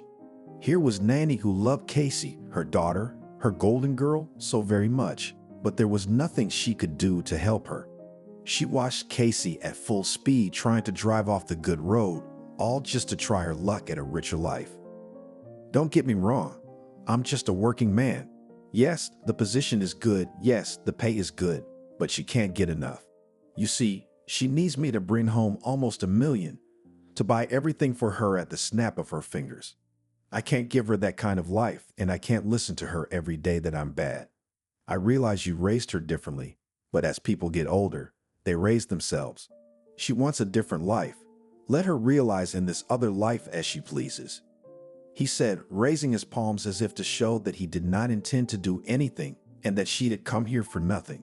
When the woman had already put a full stack of pancakes in front of him, she looked straight into his eyes. She took his hands in hers, realizing that she had no more reason to stay here. She couldn't just sit here and talk to him forever just to get him to reconcile with his daughter. Barry, she'll be lost without you. She's a good girl. She's lost her way. You help her. I'll help you. I'll talk to her. Maybe she'll realize she was wrong. You fit together like two pieces of a mosaic. You're like two cakes for one cake. She said such sweet things that he smiled. Except Barry realized that they were no longer two cakes, but rather he was a shawarma on a wedding cake that was about to become the centerpiece of the celebration. He couldn't say anything till his mother knew there was nothing more he could do, that he couldn't change her mind. By the time Nanny left the apartment, she had just thanked him for listening to her. Apparently, she realized it was useless to ask him. She picked up her shoes and just went downstairs. He called her a cab to take her home comfortably because he didn't want to send an elderly person on a bus. Whatever this woman was, she had never wished him harm. Here, he didn't want anything of the sort. He stayed in the kitchen, smelling the amazing aroma of homemade pancakes. He smiled to himself. It even occurred to him that he probably missed too much in this life. He needed to relax. He needed to learn to move on with his life. He had a divorce ahead of him, a bunch of problems, more and probably would still be problems when he wanted to finally get a promotion. It was all much better than the complete unknown that had been just a few days ago. At the divorce, Casey arrived already with a new suitor. She smiled at her husband, who was about to become her ex. He didn't care who she came with. He didn't care anymore. If she wanted to show off like that or hurt him, it didn't help because he had very different priorities right now. He was facing a promotion soon. He was glad that his hands had finally gotten around to an interesting endeavor that had taken him completely over. In his free time, he was making repairs in his apartment. He could be happy that everything was gradually getting back to normal. Yes, from the outside, it seemed that his life was gradually destroying, but for him, it was all for the best. What already? Probably. Bite your elbows, you lost me. Casey asked with burning eyes, as if she hoped that his words would help her feel more beautiful, more desirable. Why should I bite my elbows? All I've lost is endless tantrums every day, and I think I can live without them, he said, shrugging his shoulders. Casey pulled back, not understanding why he wasn't giving in under her onslaught again. She bit her lip, signing the necessary paperwork. The next time she spoke to him was when he was on his way out. You're going to regret not stopping me, she said, cocking her head. Apparently, she was bursting with pride. So be it, but only in your head, he said. Then he just walked away to his car. He got a promotion. Just a couple months later, he was on TV, had an article published, and was offered a move to the capital, to a new position. He was perfectly happy. When Barry finally met Nancy, he realized what true love is when it's mutual. When Casey was never able to build a relationship with her new suitor, even though he suited her financially, he made demands on her that she didn't want to fulfill, and she ended up getting pregnant by him. He didn't want the child at all. She tried to reconcile with Barry, came to his workplace, but found out that he got not only a new position, but also on the accumulated funds, bought an apartment in Washington, D.C., lives there with his new bride. Casey was furious, but more angry only at herself for missing out on a man who truly loved her sincerely and accepted her for who she was. The old woman sat uncomfortably at the kitchen table with her knees resting on the door. She was spooning fragrant tea with a spoon and trying to remember the dream in which she had woken up. It was not immediately successful, but suddenly remembered the gentle face, and immediately remembered that she dreamed as if she had given birth to a son, rejoiced over him, wrapped in diapers. The woman looked at the boy and tried to answer herself the question of how it happened that she was alone and there was no one else around. She drank a little tea out of habit and liked it to be hot, to give her the warmth with which she could resist the cold. Although it was the very beginning of spring, leaves were just appearing. The day was sunny. Suddenly the phone rang. From the sudden sharp sound, she even flinched. She went over, picked up the phone, and heard an unfamiliar female voice. "Hello, would you please call Karen?" "I'm listening to you," the woman replied. "The correspondent of the regional TV station RTV Lois is here to talk to you." Routinely, the woman said her pseudonym. "I know who you were, that you were undeservedly imprisoned, but now you have been acquitted. Would you agree to meet me and tell me about your experiences?" The woman felt her heart ache in the moment. She struggled to squeeze out of herself. Who would be interested? People should know the truth, that you suffered innocently, and we have no right to forget the terrible past that you people of the older generation experienced, so that it does not repeat itself again with pathos, answered the young voice. What and how I will tell you, it ran through the woman's mind as she listened to the journalist. Why rake up the past? She'd had enough. Heart attack. We'll have to call an ambulance. Are you listening to me? Yes, I can hear you. Can you tell me when and where we can meet? You know, I don't feel well, the woman complained, wanting to postpone the meeting. I know how to lift your spirits, you'll see, said the girl. Let's not postpone. Come to my studio in the 7th office. I ordered a pass, he's already at the gate. Today is such a wonderful day. The sun is just dazzling. And if you can't, maybe I can come over. How convenient. Run in, what can I do with you? Unexpectedly for herself, the woman agreed. What time would be better, so we don't run into each other? Come by in about 2 hours, I'll be waiting. Thank you very much. See you later. The woman hung up the phone and sat down on the sofa. She looked around the room in confusion and said to herself, Here you Karen and a dream in the hand, girl. Surprise Ah threw into the heat. It was when she was young that she wanted to be a model for everyone.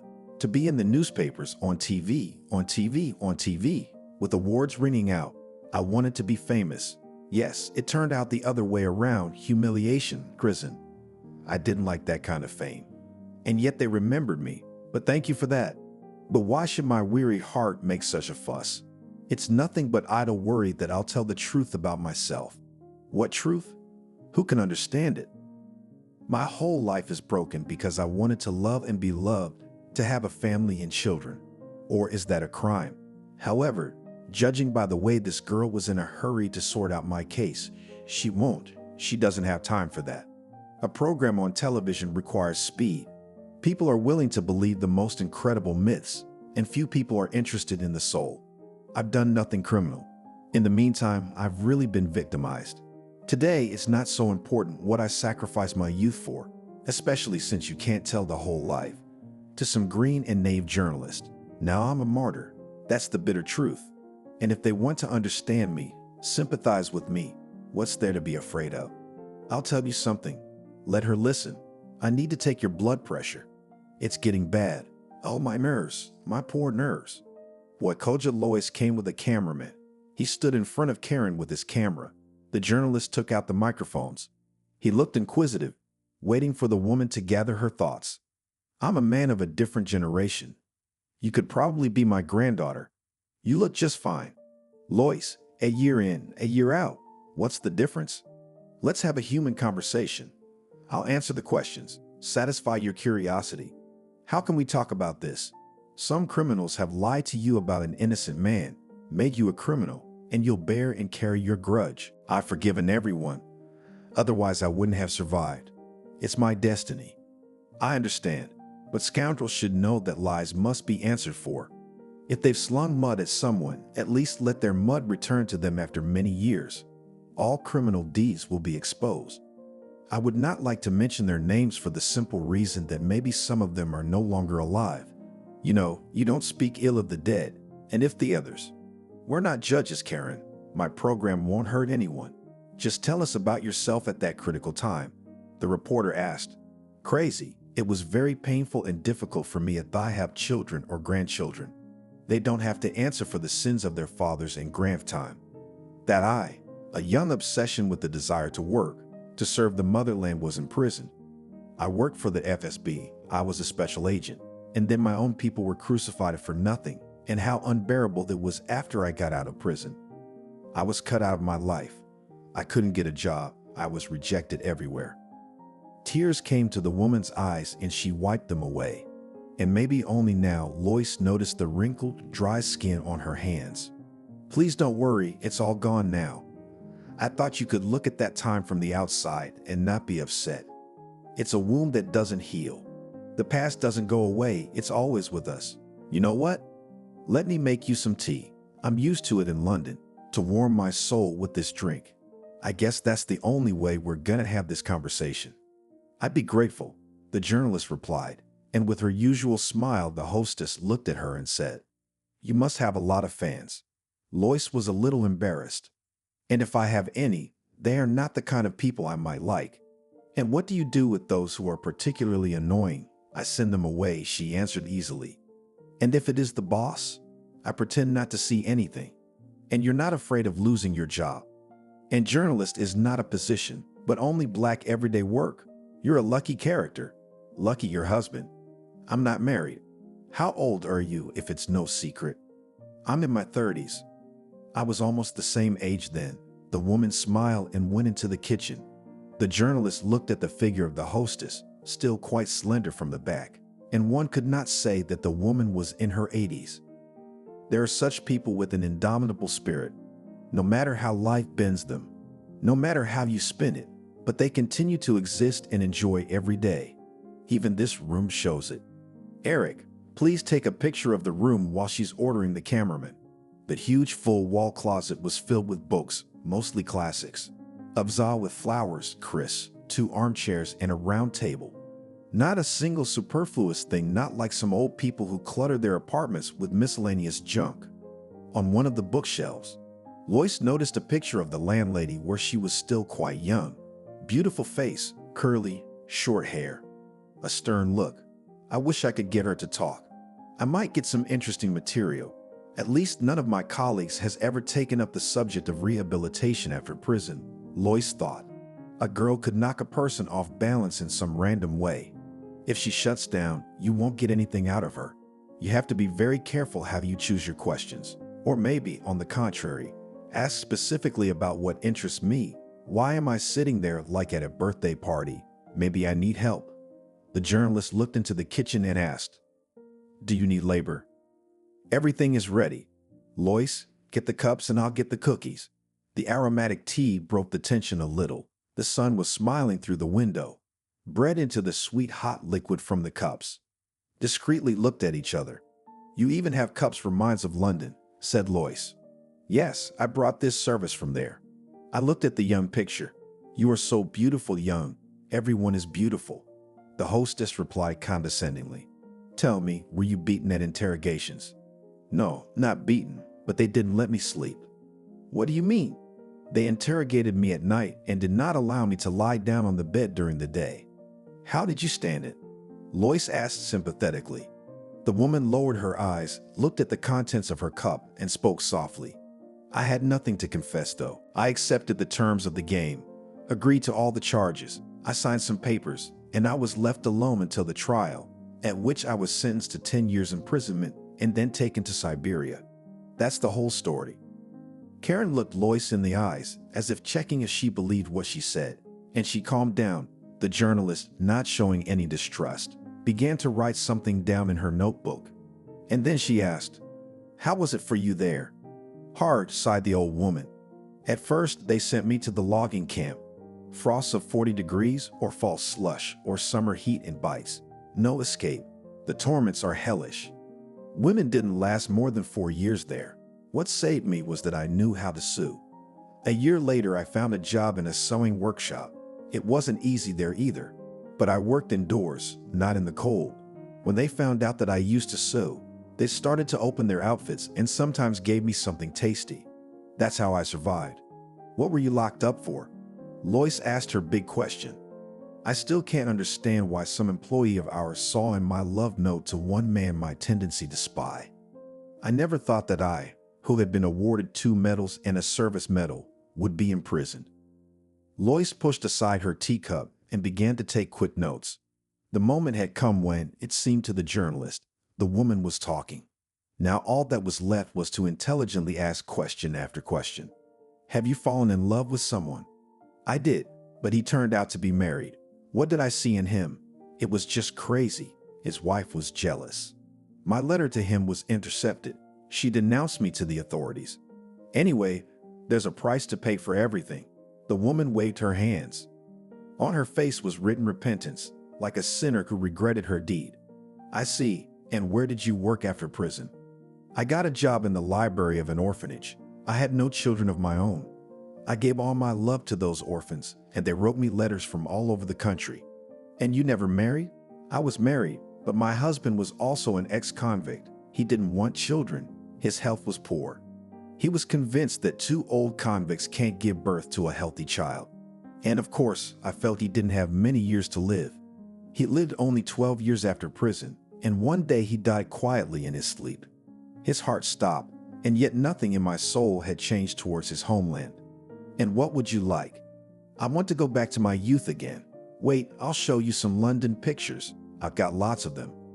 Lois sat at Karen's house until dark, looking at the photographs and listening to her talk about life in the camp, about London nature and the people there. She woke up when the landlady came up and turned on the light. "Oh, I've taken up so much of your time. Excuse me, please, as soon as the material is released. I'll be sure to call," Lois realized. "Maybe you don't have to show me," said the hostess. "You should. Thank you for everything." Suddenly, she leaned over and kissed the old woman on the cheek as if she were someone close to her.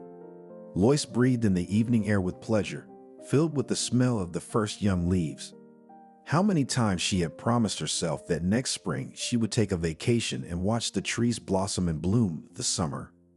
Would keep a diary recording every detail, every shift in nature, but these promises remained unfulfilled. As always, some problems and things were imposed, and then came summer, when she wanted to go somewhere to the sea or at least to the lake, not to sit in the stifling city. Walking along the road, she remembered her happy accident, which turned her life upside down. The girl was from a poor family. Her mother did not tell anything about herself. She worked 2 jobs and only once said that she could become rich if she did not refuse a famous man. Her father died in the service when she was still a child. Her daughter had no memory of him. Lois wore out her mother's dresses, but showed a lot of diligence in her studies. Contrary to logic, the girl went to the Institute of Culture to study television, radio, and journalism. It was possible to enter the institute only for a lot of money or by blat. Seeing her, the dean suddenly turned pale, clutched his heart, and whispered barely audible, "Lily, how are you here? How is it that the years have not taken you? I'm Loy, and Lily's my mom." The dean took the papers and looked at them. A tear rolled down his wrinkle and down his cheek. "Daughter, so you're my daughter." That day, Lois persuaded her mother to tell her the truth, but she waved it away, sighed, avoided any conversation. With difficulty, Lois overpowered herself and went back to her father, who suddenly appeared, to find out the truth. It turned out that Lois came to the exams in the very dress in which her mother had met a professor at the institute. The affair was fast-paced, scintillating, but short. Suddenly after the proposal, Lois's mother ran away, went into hiding. As it turned out, then she was married and gave birth to a daughter from a lover. The dean only found out about it now, and then everything was like a fairy tale. The mother met her professor again. The old days came back. The daughter got a job at the institute. Everyone began to live together in a rich house. She studied at the institute, no doubt for free. She graduated with honors. Now Lois became a famous TV presenter. She searched for materials for her programs. I was walking down the road after a shoot and frantically thought about what I'd show. The old lady's very friendly, nice looking, but I thought she left something out. Who of us is ready to tell the whole truth about ourselves? No one. We all have our sins and secrets. I'll show you what I have. It's not a documentary. It's just a story on a program to entertain the viewer. Lois reached her hand to a branch, plucked a few leaves, rubbed them in her fingers, inhaled the lively and healing smell of the first green. "Citizen, please show me your documents." Lois looked up in surprise and saw a young military man in front of her. He had 2 stars on his epaulettes. "Are we under curfew?" She was surprised. "My time," he laughed. "I've been watching you on TV for many years, and today I've been sitting outside this house all day, waiting for you to come out. And what were you doing there for so long?" "Did you do an interview?" "I did." "Why do I know you?" "We have." "I'm sorry, I can't remember where we met." "Sometime in our village. You interviewed my father. He was a combine harvester and I was his assistant. My first interview when I was in practice. Are you that boy?" "I would never have recognized you," said the journalist, giving a glance at the boy's slim figure. "You changed too. Even more handsome. I always followed you. I watch everything. Is following you an occupational disease?" Lois laughed. "It's not unknown. Let me walk you home. Walk you home if you feel like it. You don't know how much I'd like to, he replied, taking her under his arm. She looked surprised at his upturned profile under the visor of his cap and felt some strange peace and security. They walked side by side and were silent. I can't remember your name. Lois woke up. Otis. And Father Fred. No, Cress. Sclerosis is setting in, she laughed. Did you know I live in the neighborhood? You'll have transportation costs. I'm willing to go to the ends of the earth with you, the guy replied. Stops a cab. After getting into the car, Otis called her address. Lois looked at the guy in surprise. They drove only about 15 minutes, and during that time they didn't utter a single word. The shy cab driver only glanced at each other, studying their facial features. Otis had an unpleasant appearance that didn't stand out in any way. Gray eyes, rustic face, hair, short cropped guy like a guy. Getting out of the car, Lois said thank you. Yes, I would be ready to carry this load to death in my arms, said the guy. Who needs that kind of sacrifice? Lois laughed. A sacrifice in honor of the goddess of love, either in jest or in earnest, answered the guy. And how do you know my address? I work for the police. I see. Well, should I go? Said the girl, heading towards the hotel. That's okay. I have a chance to get an office apartment. I just need to get married. Do you have a fiancé yet? Asked Lois. I'd had one since the first time we met. I don't get it. Not all at once. Otis smiled. Shall we go to a cafe, sit down, or walk you home? Lois didn't like the fact that this boy suddenly burst into her life and tried to dispose of it as he pleased. My husband and children are waiting for me. Lois lied. You don't have to make up an alibi. I've got all the information I need on you. It's no coincidence that we met.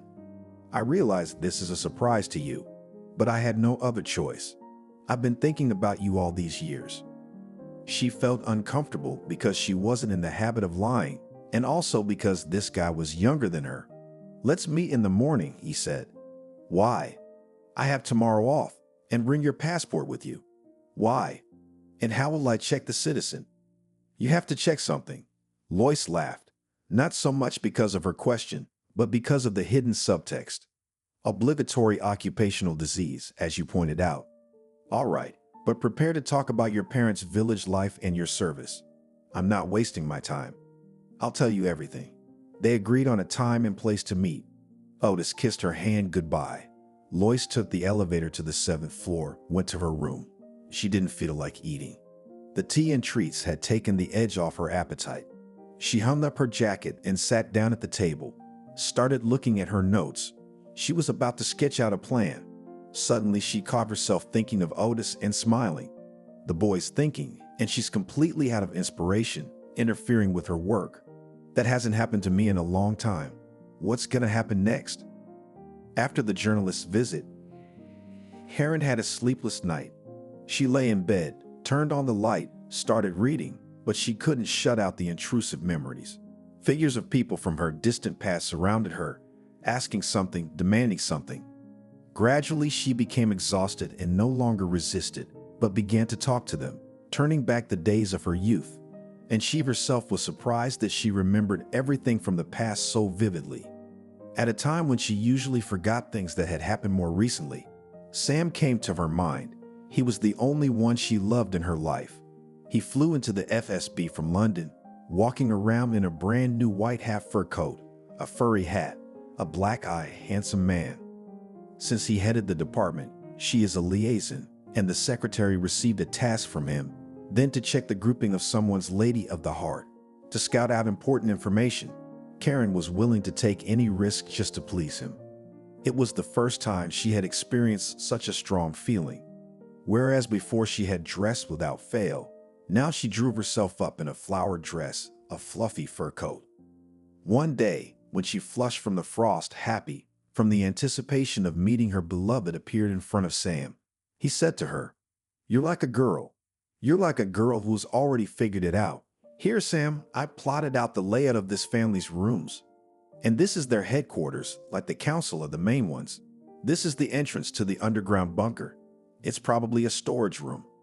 No, tell me about it, my beautiful." Sam looked at her with undisguised admiration. I understand they have their own trucks that haul frozen carcasses. What's in them is up to you to verify. Well done. It's worth celebrating your accomplishments. Sam put a bottle of wine on the table, put the bread on, sliced the sausage. Sit down. Why are you standing there like a stranger? We've known each other for a month. It's a kind of anniversary, Sam said, pouring 2 cups and looking at Karen sideways. She didn't say anything. She just wanted to look into his eyes and listen to his voice. It was the greatest pleasure of all. Here's to you, Sam said, with one hand raising his glass, and with the other he put his arm around the girl's shoulders. To us, she said, and took a sip. Don't be shy. You're tired from the road, aren't you? No, I'm used to walking a lot. So, my legs don't hurt. He reached out and stroked her knee. They will. Don't, Sam, I'm shy. How old are you? Shy. As old as any of mine, Karen said. By country standards, she's overstayed her welcome. I think you're a pretty independent girl by now. Let's have another round, though. Sam poured himself another cup, shook his head disappointedly. What kind of worker are you if you don't drink? But let's drink to the motherland. Karen had to drink the whole cup for such a toast. To do otherwise would have meant treason, and immediately she felt a warm wave spread through her body. That's the way to do it. Sam complimented her. I won't drink anymore because I won't make it home.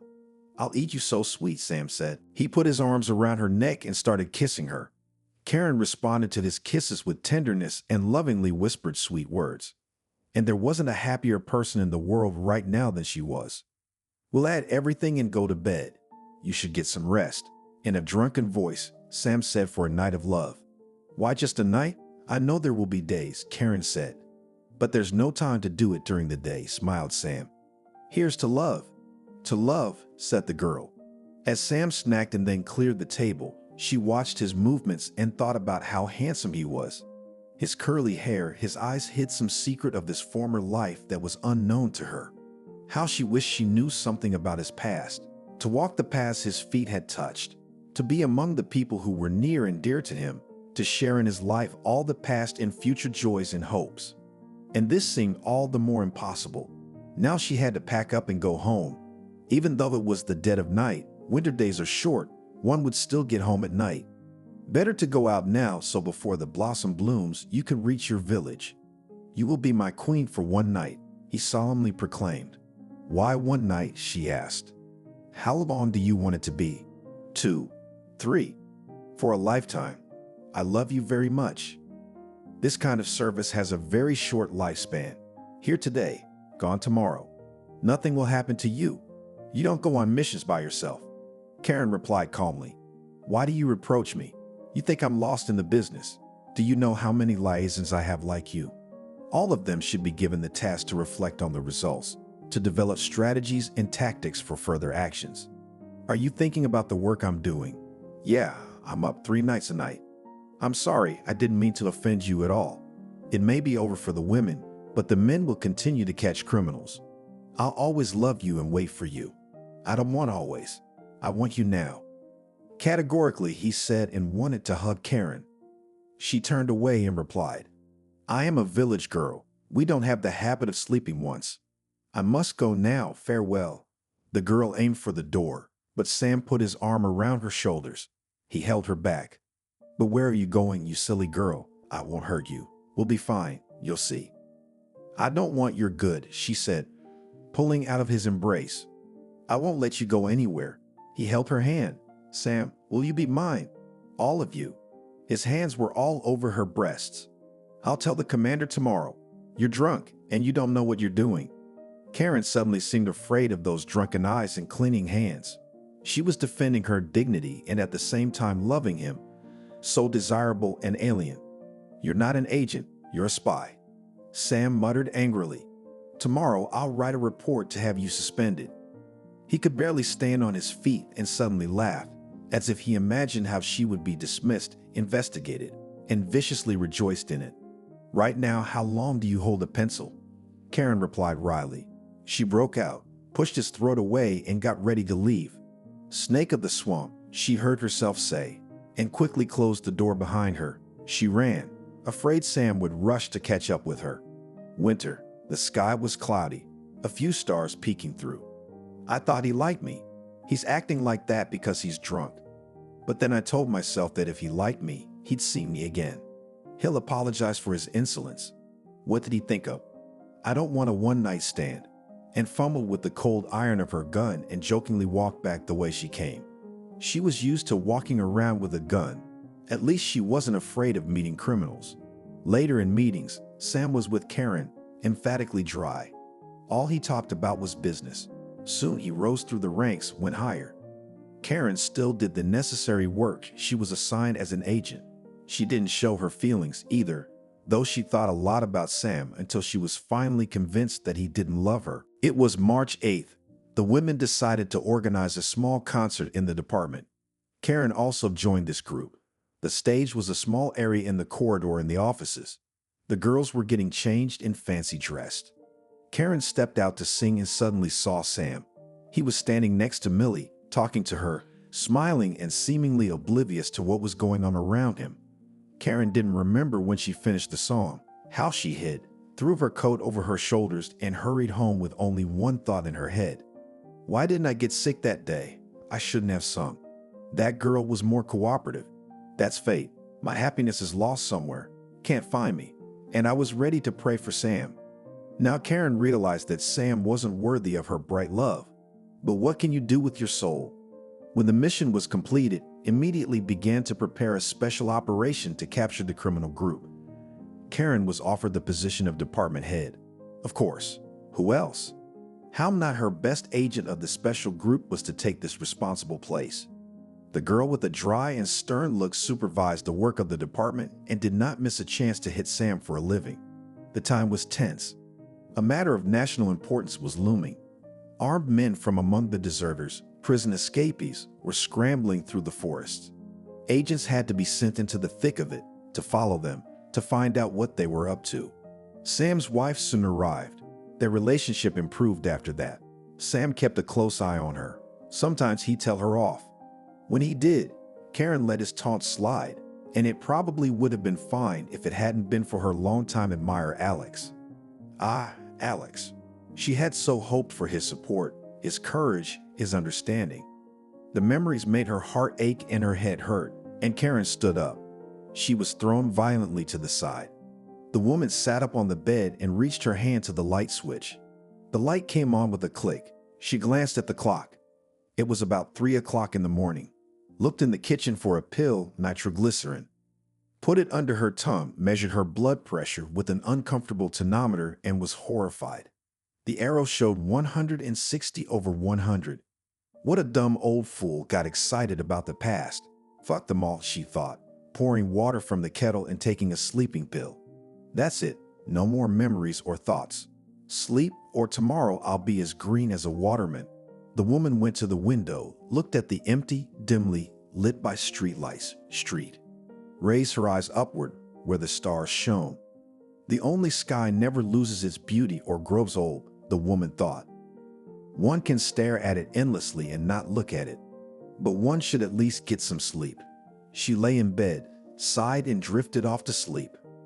Lois was late for her date, but she didn't hurry her steps, walking along the promenade.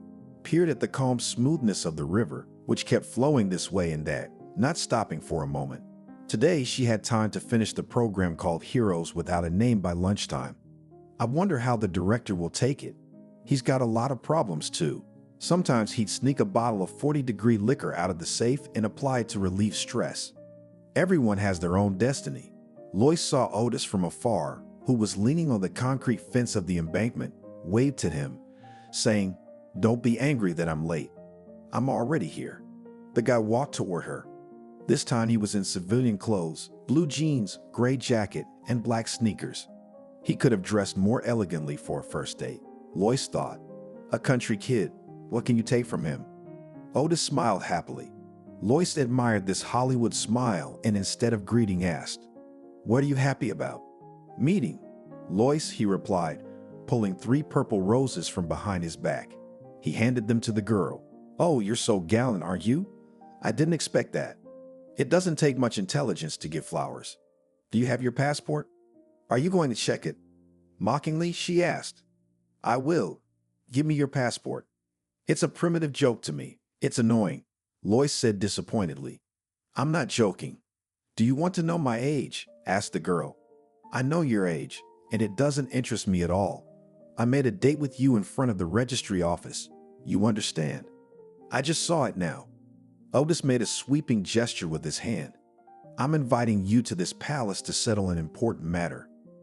Lois wrinkled his nose and said, Jesus, it's only the police who can classify a case like that. Do you have some relative working there who needs to be told about? No, I think it's time we apply to register the marriage. Marriage, Lois laughed. April 1 is long gone. Otis remained silent, waiting for her to calm down. Then he said excitedly, Lois, I'm sorry, I got off on the wrong foot. I'm offering you my hand and heart, or vice versa. I'm asking for your hand, whatever the book says. I don't remember exactly. Otis looked confused. He waited for her answer, looking into her eyes. She too was confused and didn't know what to say to him. Finally, she squeezed out of herself. Before taking such a step, you need to think carefully. I've been dreaming about it for years. I think we will not be signed immediately. Give time to think about it. So you'll have time to make up your mind. Come, I beg you. Let's go, she said sharply. But this is the first and last time I will indulge in your adventures. Remember that. Otis took Yulia under his arm. They went to the registry office, climbed the steps, entered a spacious hallway and then a small office where they were received by a polite woman. She handed out some forms, which Lois didn't even bother to read. Otis signed all the necessary papers himself. Lois followed him. None of this was quite right, but it was truly serious. She always liked to observe the life or work of others. Lois, the deed is done. I invite you to celebrate. Where? She asked indifferently. A cafe. There's one nearby. He took her hand, kissed it, and led her out. My general, aren't you taking on too much? I have no difficulty so far. The cafe, they were greeted by quiet music and a half-empty room. They sat down at a small round table covered with a white lace napkin. We'll drink champagne. We're having a party. We will.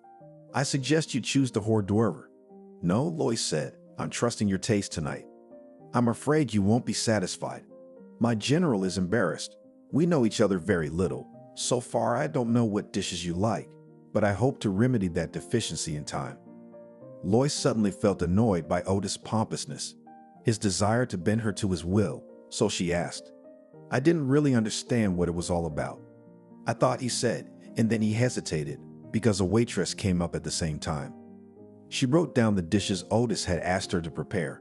Lois looked at the guy questioningly, wanting to hear the answer to her question. How did you realize yet that I love you? From the first time I met you. Do my feelings interest you? You'll see. I'll earn your love, Otis said eagerly. And you know that love, if you have it, requires no merit. She smiled with the look of a grown man looking at a foolish child. No more than you can imagine. I love you without knowing you, said he. What do you want to get married for?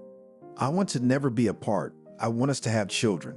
I want everything that normal people have, or are those unresolved dreams. The waitress came with a bottle of champagne, deftly uncorked it, poured 2 flutes, and set out several plates of appetizers. Well, I'll be honest, we dreamed differently, but essentially the same thing, Lois replied, as if agreeing to what Otis had suggested. Karen waited for a call from Lois, but the girl did not respond for a week. Nothing I told her didn't work out with the journalist.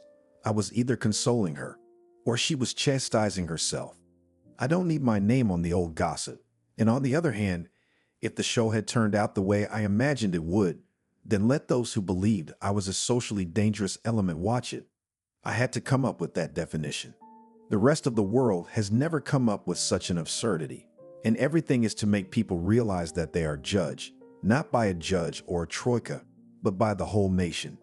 Therefore, the punishment is correspondingly harsh. False, this world is impossible to live righteously because each regime demands to serve, manipulates people, forces them to transcend their principles for the sake of a common, far from humane goal. Smart people try to stay as far away from all these contrivances as possible. And I was drawn into the very epicenter of events. I was entwined between personal and public and state. My nerves couldn't take the strain. I was far from being a heroine, but only a weak woman who wanted to lean on a reliable male shoulder, to love, to raise children. Later, reading about different spies, I learned that they always waved away their personal lives in favor of ideas. If they had children, they'd put them in orphanages. And I didn't even dare to have a child. There's no soulmate around now. And don't mention it. I have a sister and nephews for my apartment, which they will inherit. Maybe they'll bury me, take me to my final resting place. The phone rang. The woman picked up the phone and heard her sister's voice. "How are you?" "I was just thinking about you. Listen, the program showed you so much about you that you're a heroine and a martyr. Was it good?" "It was good, too good." "But why do you only talk about yourself?" "I served with you. I made the lists."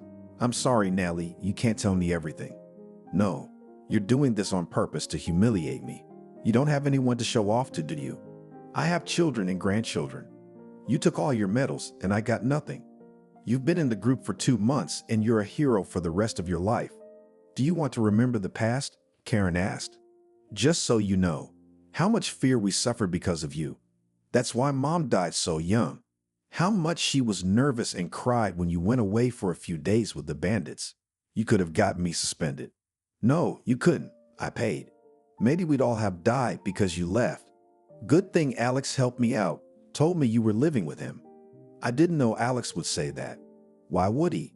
We were just friends." "He loved you. And I'd only seen him twice since he was released. Where's he gone?"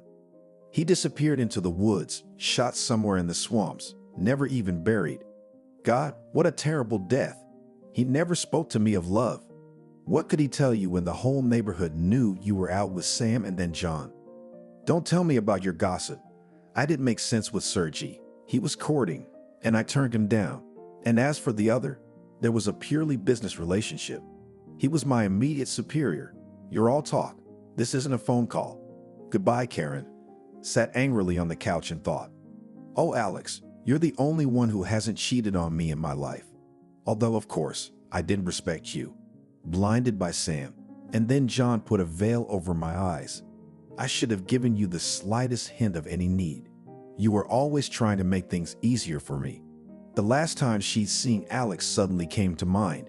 She was late for work then, and Alice was waiting for her outside the landlady's house where Karen was staying, separated from the tree that grew near the house. She was startled, and he reassured her. "It's me, Karen." "Is Alex missing somewhere?" "The farm." "Well, that's what it's all about. And you're still in charge." "Alex, I'm tired of everything. What kind of boss am I? I'm going to school in 2 days, and then I don't know where I'm going. Everyone thinks John's promoting me. People say you're having a thing with him." "That's bullshit, Alex. You know me. They're just jealous of the guy who's with Oxy on Wednesdays and his family the rest of the time." "So you're with Sam?" "He's got a wife coming to visit, and he's been quiet. Nothing stops him. No family, no position. And they're passing Oxy around like a piece of property. God, I hate her." "Tell me about yourself. Alex, you're not married yet?" "I haven't met anyone like you yet." "I appreciate the compliment. Why are we standing here?" "Let's go to my place. We'll have tea." "Thank you. I'll just be a minute. My friends are waiting for me." Suddenly, Alex was in a hurry. "We'll see each other again." "But goodbye." He shook her hand goodbye and disappeared into the darkness. Only now the woman paid attention to the words Alex had said then. "I've never met anyone like you." It turned out that she was the model that guided him in his search for his half. And she'd never even imagined this guy could be her husband. He was a kind man, helpful, reliable, a friend at best. 2 days later, Karen left for training. At first, it was interesting their new people acquaintances. Then she felt she missed John, his masculine strength and tenderness. She wrote him a sensitive letter. She didn't get a reply and decided not to remind him of herself again. I guess the Oxys got him in over his head. And his wife has no idea that on Wednesdays her husband is in a hurry to see his beloved. John's wife Karen had quietly hated her until now, and in a way considered her to be the culprit of all of her misfortunes. Had she not appeared, all would have been well. A strong relationship with John had been established. Karen felt secure around him. When his wife arrived, the gossipers immediately told her about John's love for Karen, which made the woman angry. She sent her mistress a letter in which she accused the girl of all mortal sins and called ugly words. Then Karen felt that everyone shunned her. And most of all, it hurt that John began to avoid meeting her. What's more, he made sure to send her on a course. Where was the love? And then the instructor told her he was seeing Oxy. All of this had to be endured, rethought, and resigned to fate.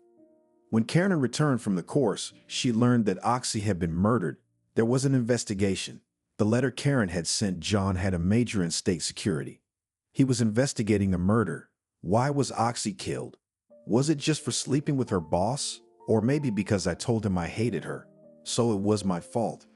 I suddenly thought, woman, Lord, forgive me and have mercy. Is it really true? In such a terrible time, it's hard to survive, not to be confused, not to make mistakes. Who is one's own and who is a stranger? The doorbell rang. Karen looked through the peephole, saw Lois, and opened the door. "Hello, I'm sorry to be unannounced," said the journalist. "Hello, come in." Lois took out a disc from her purse and handed it to the landlady. "Here's a program about you.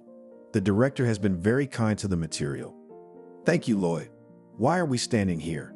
Come into the room, please. I'll make some tea and we'll watch and discuss your program." The woman took the disc, hiding excitement, but her hand treacherously trembled. She headed for the kitchen. Lois was squatting on the couch. She couldn't wait to get an opinion. She glanced at the bookcase and met the gaze of the young hostess from the pictures. Her eyes were smiling slyly. Lois stood up in surprise and took a few steps to change her perspective. Again, she met the same gaze. A week ago, this photo had given out very different information. She glanced into the kitchen to ask if it was the same photo or a new one, but saw the landlady watching the video intently. The old woman happened to have her laptop handy, peering at the colors of the fabric on the rug the floor had been shot with. Lois thought back to Otis. Couldn't decide whether to marry him. Good impression of his personality, interrupted by some unpleasant little details. You can't raise a grown man, you have to take him for what he is. She was at an age when her first, second, third love had faded, and she didn't want to remember it. Now she was going through a period when her soul was free from admiration for any male person. Yes, one of her partners was courting her, but he was a married man, probably just looking for fun outside the family, although quite pleasant on the outside, but at heart selfish and callous. This is evident in the way he treats his employees and his responsibilities. Otis is sincere, open, but bossy. And this is while he is not yet a husband, but only a fiancé. "Here is the tea," said the hostess, putting on the round table cups, sugar, bread with slices, sliced loaf. "Thank you. What flavorful brew? Do you have a secret?" "No. It's true, sometimes thyme is added. Help yourself, Lloyd." The woman sat down at the table herself. She looked at the girl, wondering how to start the conversation. "Well done, Lois, well done. I liked it." "Thank you. I'm glad I did something nice for you. Maybe you should have shown more of your suffering back in London. People live everywhere, and in London too. There were not only tragic situations, but comic ones too. Here, for example, we got gold checks, settlement for the season, bought plane tickets to go on vacation or to their relatives. And before the road day feast, in the morning they rush to the airfield by cab, and someone dug up the road, so the car will not pass. The airplane is waiting for passengers with pre-purchased tickets, and they drunkenly dig up the road. It's a laughing matter. How about we do another program about your life in London? Only in the studio, if that's possible. Some other time. What's bothering you?" Lois was surprised. "Yes, different. I don't know how people will see it." "Well, we're all about me. Tell me about yourself." "My mom was from the country too, so we are almost countrymen." "She was?" the hostess asked again. "Yes, she's dead." "Lois, tell me something more amusing. I'm getting married." Unexpectedly, said Lois, the thing she was most concerned about at the moment, and there was no one to consult. "Congratulations and good luck. I have some wine for the occasion." The hostess suggested it. "No, please don't. I was on duty today." "On a day like this, you have to have a completely sober head." "Well, I won't insist." "And who is the groom?" the hostess asked kindly. "Just some strange fellow, a little younger than me." "That's no trouble, as long as the man was good." "Did you love your husband much?" "At first it was a crush, and then who knows? He was so unstable, just a ball of nerves. Of course, he suffered humiliation, hunger, cold, fear of death, illness. Not many people come out of prison a winner. Sometimes I thought he hated the whole world. I couldn't cure the disease. How scary? Scary isn't the right word. Terrible. He was a conscripted man who was taught from a young age to live by orders. Such people are very badly oriented in life. Where does your fiancé work? Lois looked at her hostess confusedly, hesitating to open up. Then she said, "The police." Karen shook her head sadly. Policemen have to get married too. What kind of man is he? The kind of man who came saw one. God bless you. I myself have missed happiness somewhere, but I've lived through both loved ones and enemies. I haven't made up my mind yet. I can change my mind. Women sometimes marry to have a child. It's a powerful natural instinct, and love is just a fairy tale hot bird. But I wish you happiness, and I want to give you a little present. The hostess went into the kitchen and in a minute returned with a small teapot, the sides of which were painted with a pattern in the form of pine branches. Take this little teapot as a keepsake, Lois. I brought it back from London. When I die, you will look at it and remember me. No, Karen, you need it yourself, said Lois. Take it. I want you to remember me. Thank you. I'll never forget you. By the way, this fiancé of mine has a real connection to my work too. I interviewed his father once, and he remembered me and found me. He's a determined guy, and everything's gonna be okay. Those words reassured the girl. Lois got up from the table, thanked the hostess for the treat. She headed for the exit, as she really had to hurry. The woman escorted her to the door. Karen watched the program avidly, paused once more, listening to Lois's voice on the screen. And you know how terrible, bitter, and offensive it is when you are young, full of strength and desire to work. You had what worked for the good of the motherland, innocent of anything, are imprisoned for 10 years. But it can be even more agonizing to experience liberation when you feel rejected, thrown out of life, and no one needs you. They wouldn't take you to work, met with arrogant stares. That's how she is our heroine today. Karen wiped her tears and looked out the window, as if she could see something important behind the glass that would bring peace to her soul. But the memories came back to life, tugging at her soul. She tried to calm herself, realizing that unnecessary worries would only raise her blood pressure. So she looked again. Why did they brand me as a dangerous social element, a traitor to the motherland? It's hard to understand. Some comrade was fulfilling a plan. In my love note, addressed to one man, saw signs of spy activity. Until the last moment, I could not believe that I was awarded 2 medals and an order. At that time, an FSB employee would be thrown in prison for 10 years. Karen smiled contentedly and thought that here she was well out of it, did not move her heartstrings. What was the point of going back? The lingering pain of sometimes not having the strength to just live. My God, what had I wasted my life on? What was I striving for? Wouldn't I have been better off staying in a regular job, marrying the same Alex, having tons of kids and waiting for grandchildren? She asked herself, would I have been? Alex was killed because he was hiding from prison in the woods. The doorbell rang long and demanding. Usually it was Karen's sister who rang that way. I went to open the door. Neely stood on the landing, heavy, leaning on her cane. Jesus, how on earth did you manage to waddle up on 3 legs? You're not going to. What do you do here all day? I'm never bored with myself. Come in, Neely. The dense and clumsy sister stepped cautiously across the threshold into the room and resigned herself to a chair. I shouldn't have come. You were afraid I might die of curiosity. Oh, Karen, our years are such that we're as badly hurt by sorrow as by joy. I think I'll come to you. I haven't seen you in ages. You've come and done well. You want something to eat? No, I don't want anything. Just some cold water from the kettle. First dries up the damn diabetes. The hostess brought from the kitchen a cup of water and a plate on which lay 3 apples. Neely emptied the cup and wiped her lips with the palm of her hand. How are your children, grandchildren? Karen asked her sister. Cholera's not taking them. They need us while they're little, and when they're older, they don't need a mother. Don't say that, Neely. I'd like you to experience my happiness. The man was a drunkard. The eldest son was good at it. The grandkids are so inconsiderate and indifferent. I'll tell you one thing. We live only under our feet. Am I disturbing anyone? asked the landlady. The young have their own lives, and we have ours. Although I am 6 years older than you, I don't consider myself an extra on this earth. Neely was silent, touched the lace napkin on the table, raised her eyes to the young photograph and sighed. Of course, you can't go to the grave alive. The mistress looked carefully at her sister and only now noticed how old she had become. Bags under her eyes. She was floating. What's the matter with you? Tell me, what's wrong?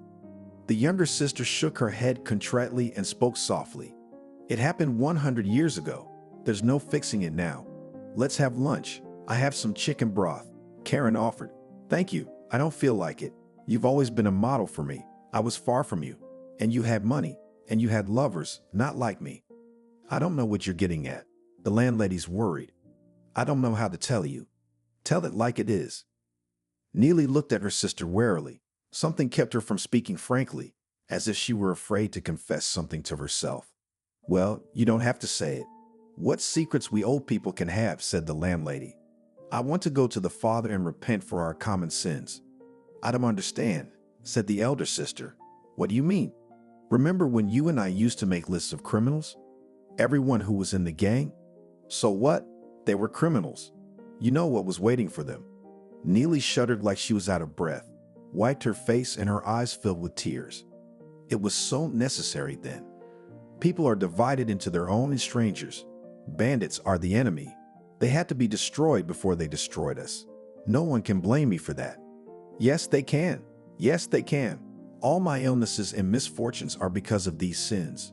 Your illnesses are from old age, and you're unhappy because you've lived with a drunkard all your life and your children have fallen for him. Who should they take an example from?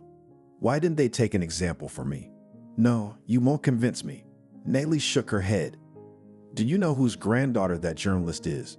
Who made a hero out of you? What difference does it make?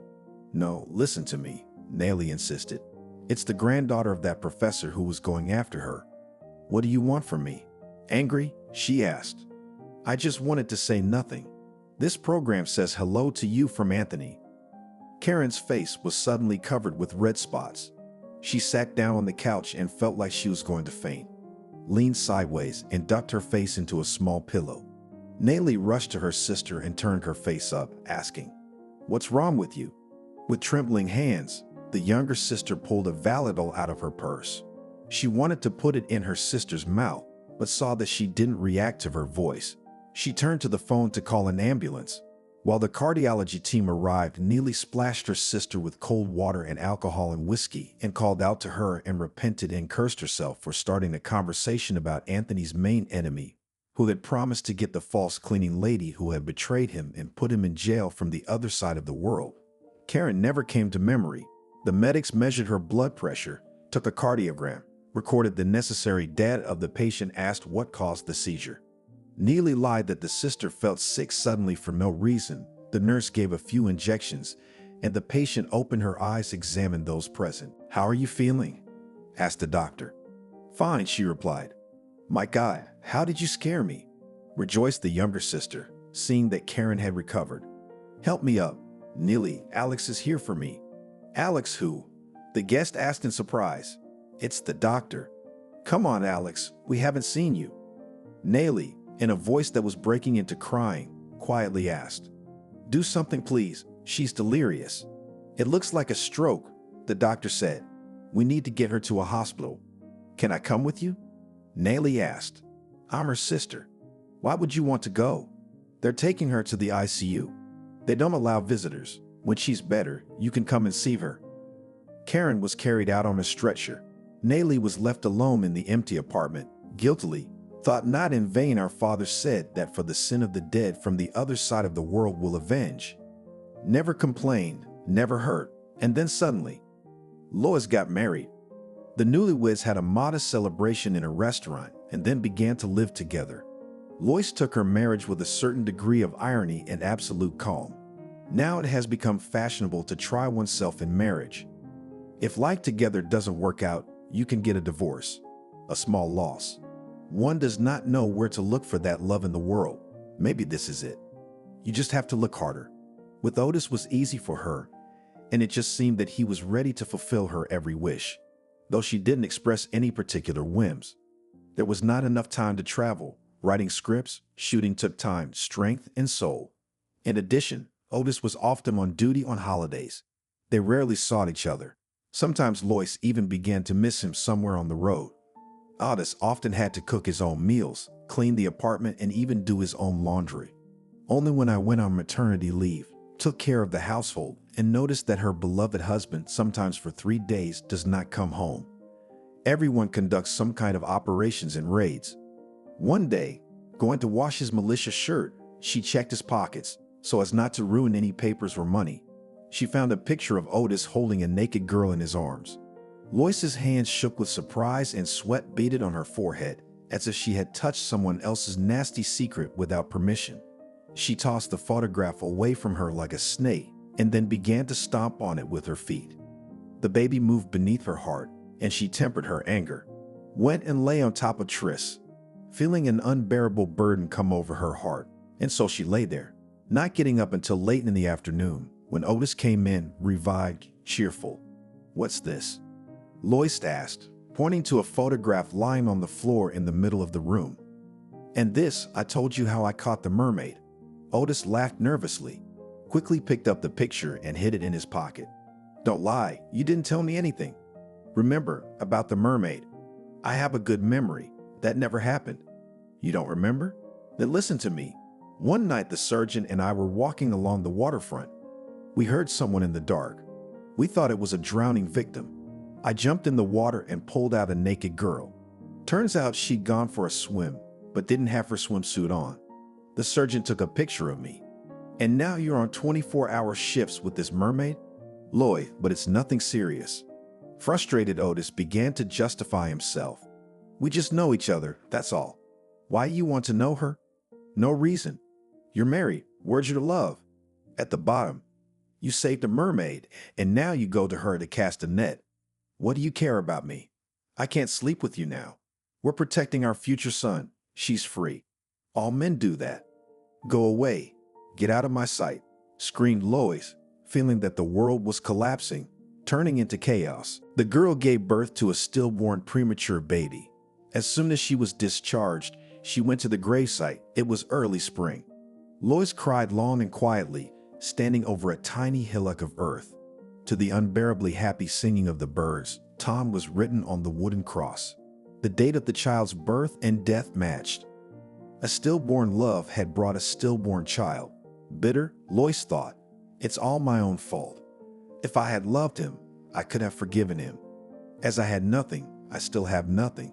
And I never want to see him again. My son, forgive me. I'm ready to give you my life, but you don't want anything. What a terrible punishment I've given myself."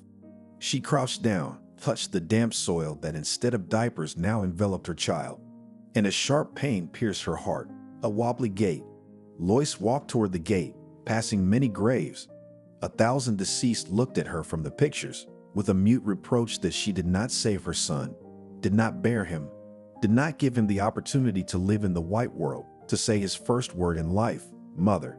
Her son remained among these strangers' graves, among strangers' souls. Oh, powerless, immeasurably grief-stricken Lois entered her room and was surprised to see Otis.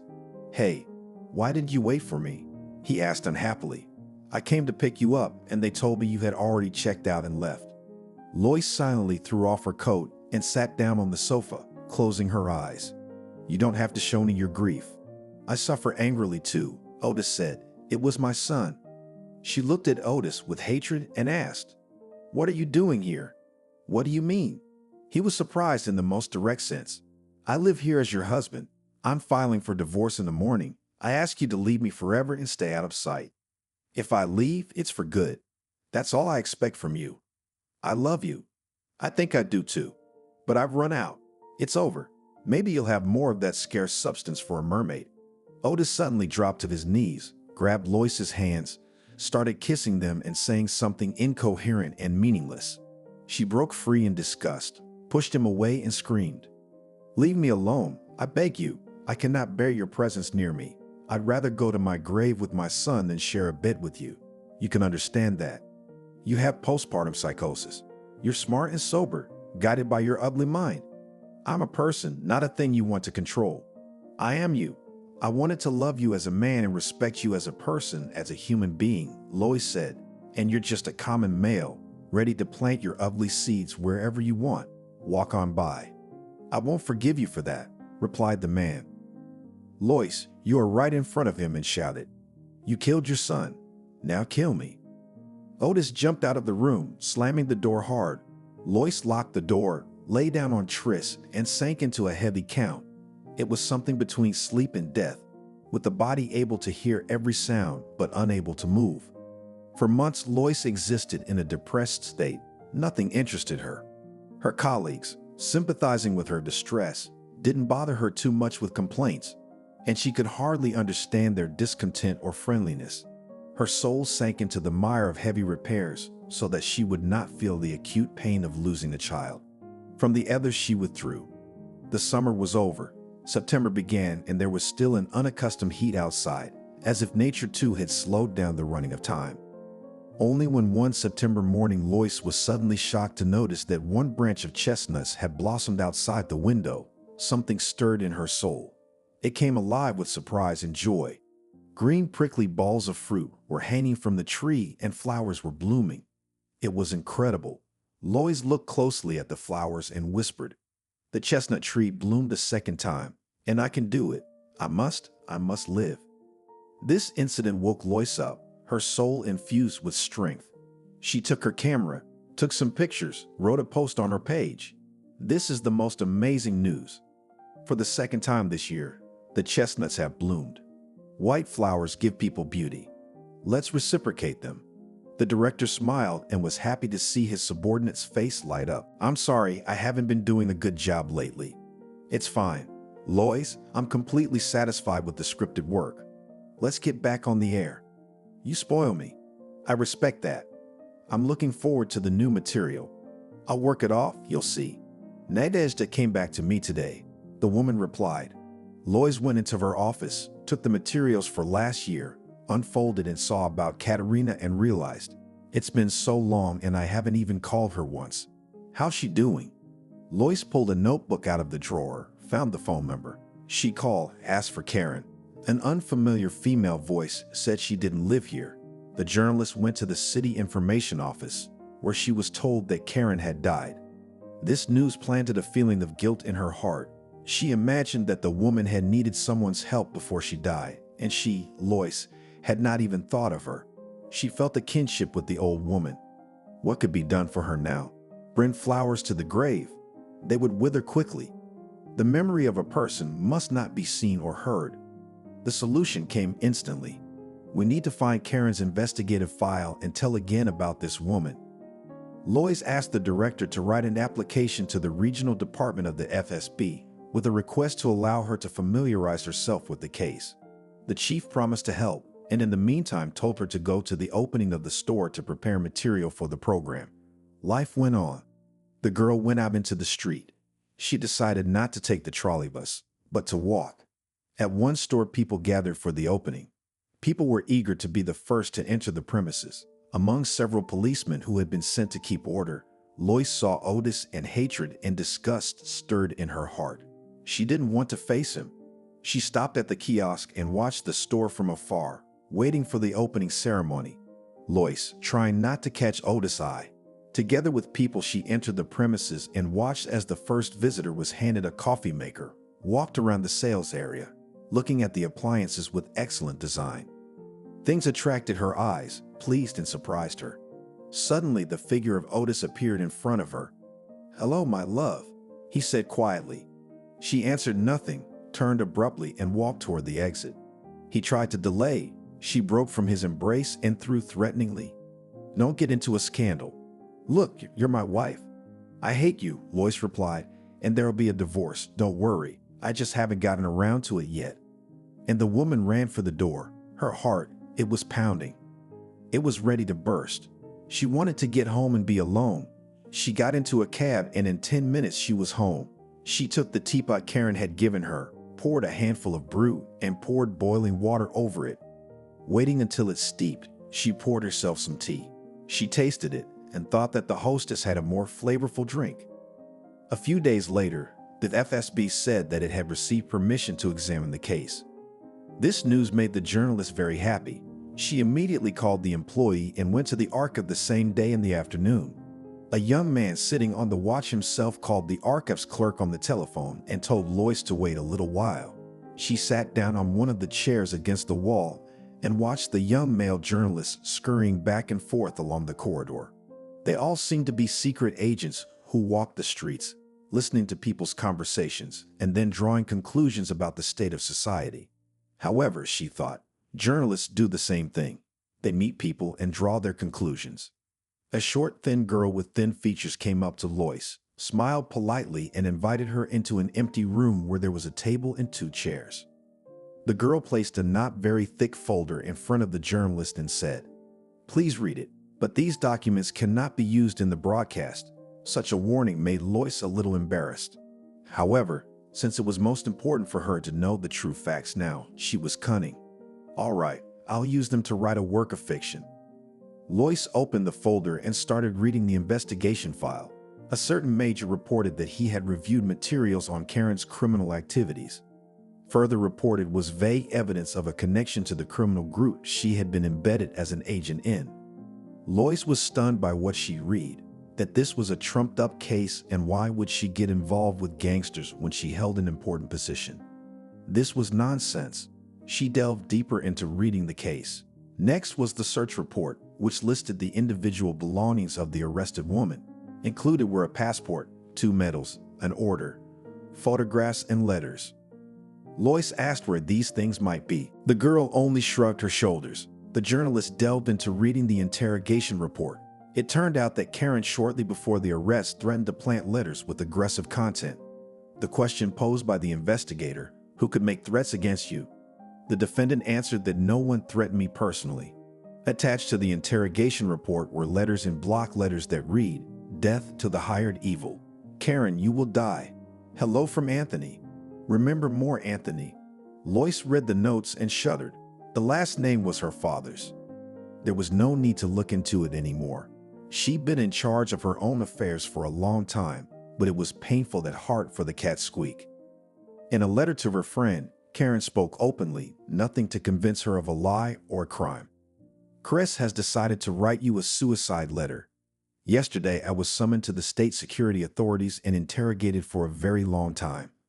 It seemed to me that I was suspected of being associated with criminals. What a mistake.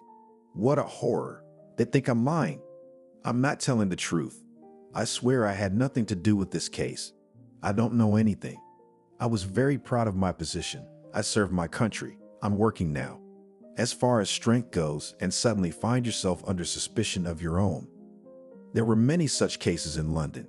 By the time they find the guilty party, it'll have 5 innocent people in jail.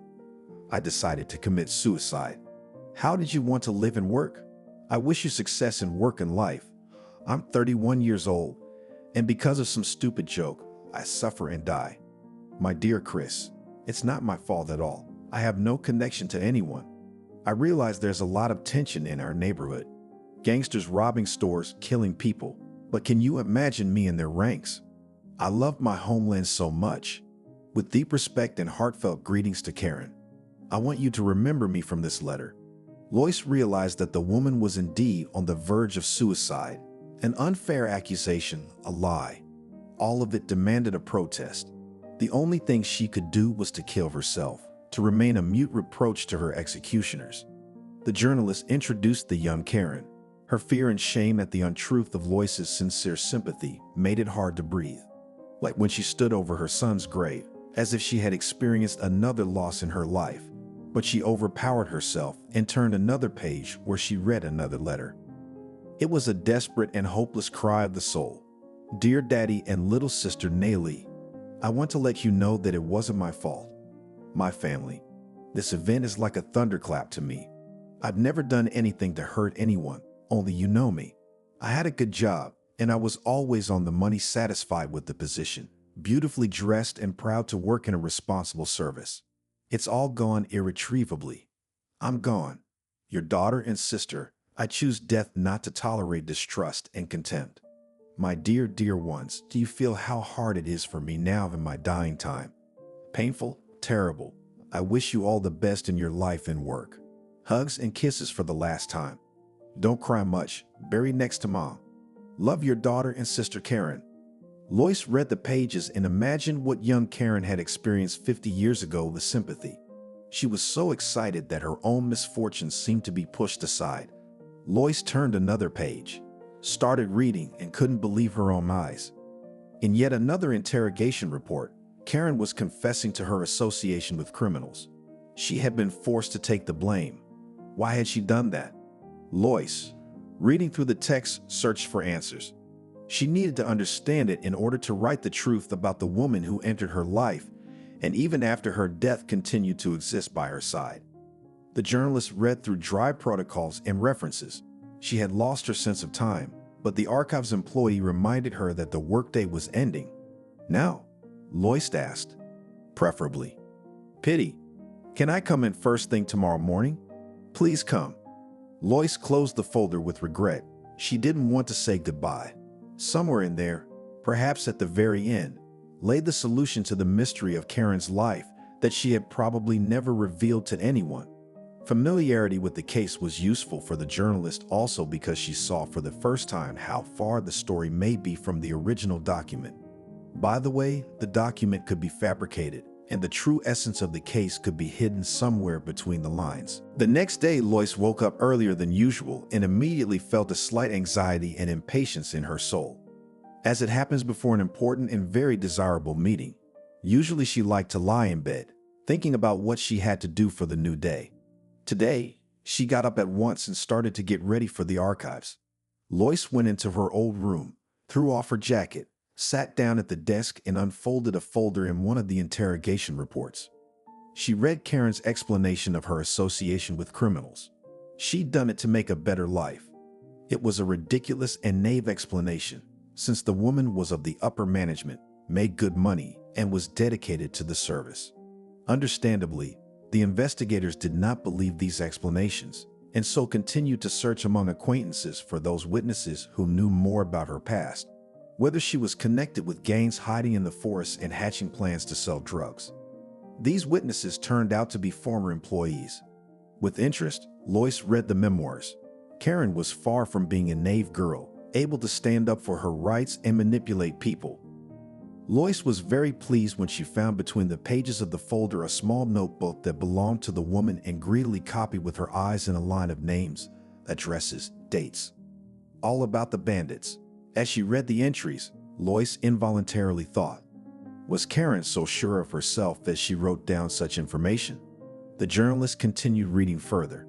I feel awkward about reading someone else's diary entries without permission. But the owner was already in another world, and in this world, there were only a few pieces of information about her, and Lois wanted to know them. She kept reading. It's been years, no good changes in my life. How hard it is for me to live in the world if there is no one to love from a friend, no one to share my joys and worries with. Karen wrote. That's where the entries cut off. Obviously, for young Karen, personal life was more important than work and success in the service. The cause of her unhappiness was her desire to find love in a male environment. But she was no longer a girl to fall in love with the first man she met. She chose the best of the best. Obviously, there were obstacles along the way that brought the life disaster that the woman experienced. The urge to be loved and to love herself and prevailed. It made one grieve. To live in hope and expectation of an unfulfilled meeting with the one and only who would pass by her side throughout her life. That's what Lois thought and felt that she would probably never know the real reason that had pushed Karen to take the desperate step of crossing over to the other side. There were fewer and fewer unread pages in the folder. The investigation was moving toward completion. It was clear from the materials that the investigators had failed to find the people who, together with the defendant, knew about her switch, then lost interest in her and took the case to court. Only at the trial, Karen told everything that had happened to her. She was eager to live, and prison was frightening. It threatened hunger and death. The confession at the trial was recorded, and Lois considered it with great interest. Realizing that she was not mistaken in her premonitions, in the souls of women lives a great thirst for love, which is given by nature in order not to disappear the human race. Every word of the defendant spoke of her desire to be happy in marriage, to have a loved one by her side. With interest, Lois read the defendant's revelations and confession. Sam was my immediate supervisor. I took over the department after a successful case. It just sort of happened that he started flirting with me. One day he invited me to his apartment and suggested a relationship. I didn't agree at first, but I liked my job. I was afraid of losing it. So I agreed to be with him on the condition that no one would know about it. However, on the morning of the next day, as it happened, Sam's friend came up to me and began to reproach me for not agreeing to live with him, young and handsome. And now I would be spending my nights with an old and bald boss. I tolerated the insult. Later, I heard rumors that Sam was also dating Ains. I was very uncomfortable with that. Yeah, I couldn't tie him down. Meanwhile, everyone knew I was living with my boss.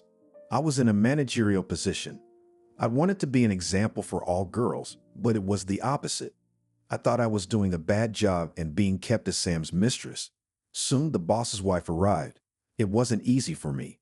I was saved by a course for secret workers in another city where I received a referral to study. But even there I had no peace. Although the study was interesting, I got attached. I missed him. One day I wrote him a letter. I don't know how, but this letter was found at Ains's. I left it there during one of my visits so I wouldn't have to carry it home.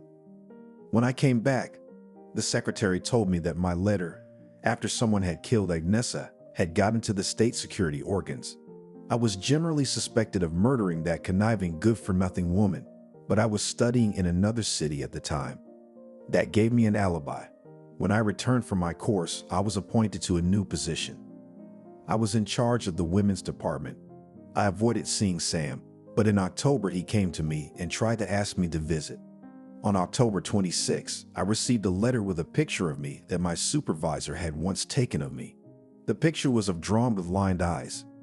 In the letter, Sam's wife called me ugly words, humiliated me. I was having a hard time getting over it. In early November, a state security captain came up to me and offered to cohabit with him. Otherwise, he would soon kill me. He said that if there was a man, there would be an article. He also turned out to be married. I didn't know how to defend myself. I thought my head would explode from the tension. I had nowhere to hide. I remembered how I had lived in peace when I worked in a criminal gang as a maid. It was easier for me there, and I decided to use the same method to fight my failed life. The second time I got a job as an ordinary cleaner in the group, which was under development in our department. Just then, gangsters on the farm killed someone famous. All this was used against me. At the preliminary investigation, I gave false testimony that my mistress and neighbors were couriers of this gang. I did it out of fear of the punishment that awaited me. Fear is the ugliest emotion. It kills a person. And then I fell in love with the son of the gang boss. He was also showing me signs of affection. It was a quick romance, and I didn't realize I was working there. But already as my own, as a courier executor of small errands, it's my destiny to love the wrong people and then to pay for it with my life. Lois pushed the folder aside, staring out the window. She thought about how steep the path led. Fortunately, how hard it was to get to a world where people loved each other, genuinely didn't cheat, didn't bully others. She wasn't relieved to learn the truth that had landed Karen in cold London. In prison, on the contrary, it was even more difficult to sympathize with Karen's desperate act of revenge for the lies and insults to her dignity. However, the unknown Ains also died because of love, and because she wanted to survive in a cruel and unfair world. Lois remembered Otis, who came into her life as a victor, and love itself as God exists only for those who believe in it. The cross placed on the grave about the dead, the son born, crossed out all the bright feelings, and yet they had been the souls scorched to the end. She involuntarily thought of the images of literary heroines, lonely Solveig who had waited all her life for her lover, and he came to her as an infirm old man or crazy asshole who waited for her fiancé on a ship with red sails. Yes, she did, but nothing is said about how there was salt afterward in the churning sea of life. Had her prince turned into a savage monster? Who was she writing these works? Weak men, unsure of themselves, who longed to be loved simply because they were in this world. Lois leaned over the folder. Reading the materials, it was not difficult for her to imagine a closed court where all those men who had led her to this catastrophe by their treatment of Karen were not called as witnesses. There were no laws in that society that protected women's rights. The state only cared to protect itself. The court turned to the parties' arguments. The prosecutor proposed that the defendant be sentenced for criminal activity and betrayal of the homeland, a sentence of 10 years imprisonment.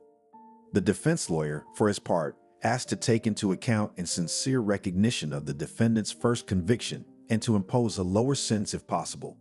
Then Karen had the last word.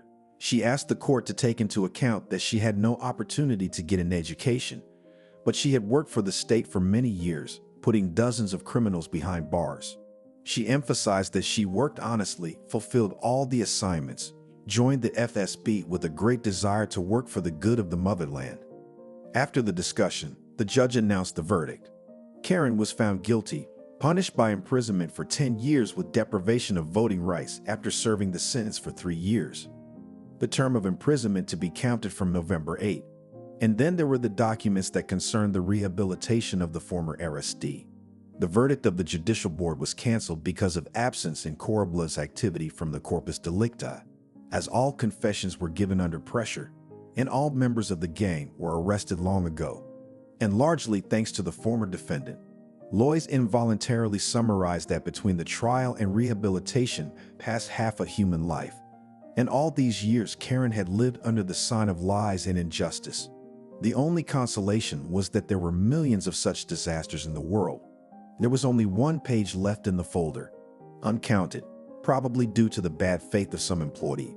Lois started reading it and realized that it was a continuation of the testimony of former FSB officers. The one listing the various assignments conducted by the department headed by Olivia. Suddenly, she caught the familiar surname Anthony from the text. It was her father's, maybe a relative or namesake.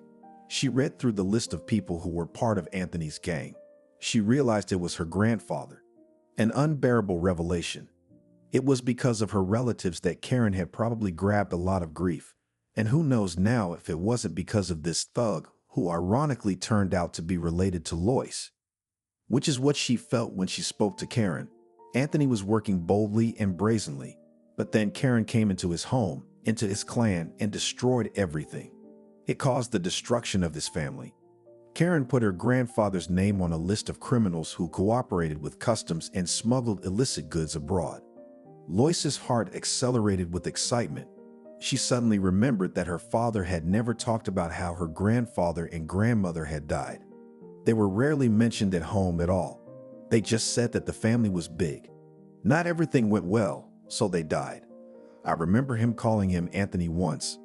Lois bewilderedly reread the text 3 times and realized that fate had brought her to the FSB archive to learn the truth about the death of her relatives. She raised her eyes to the archives clerk.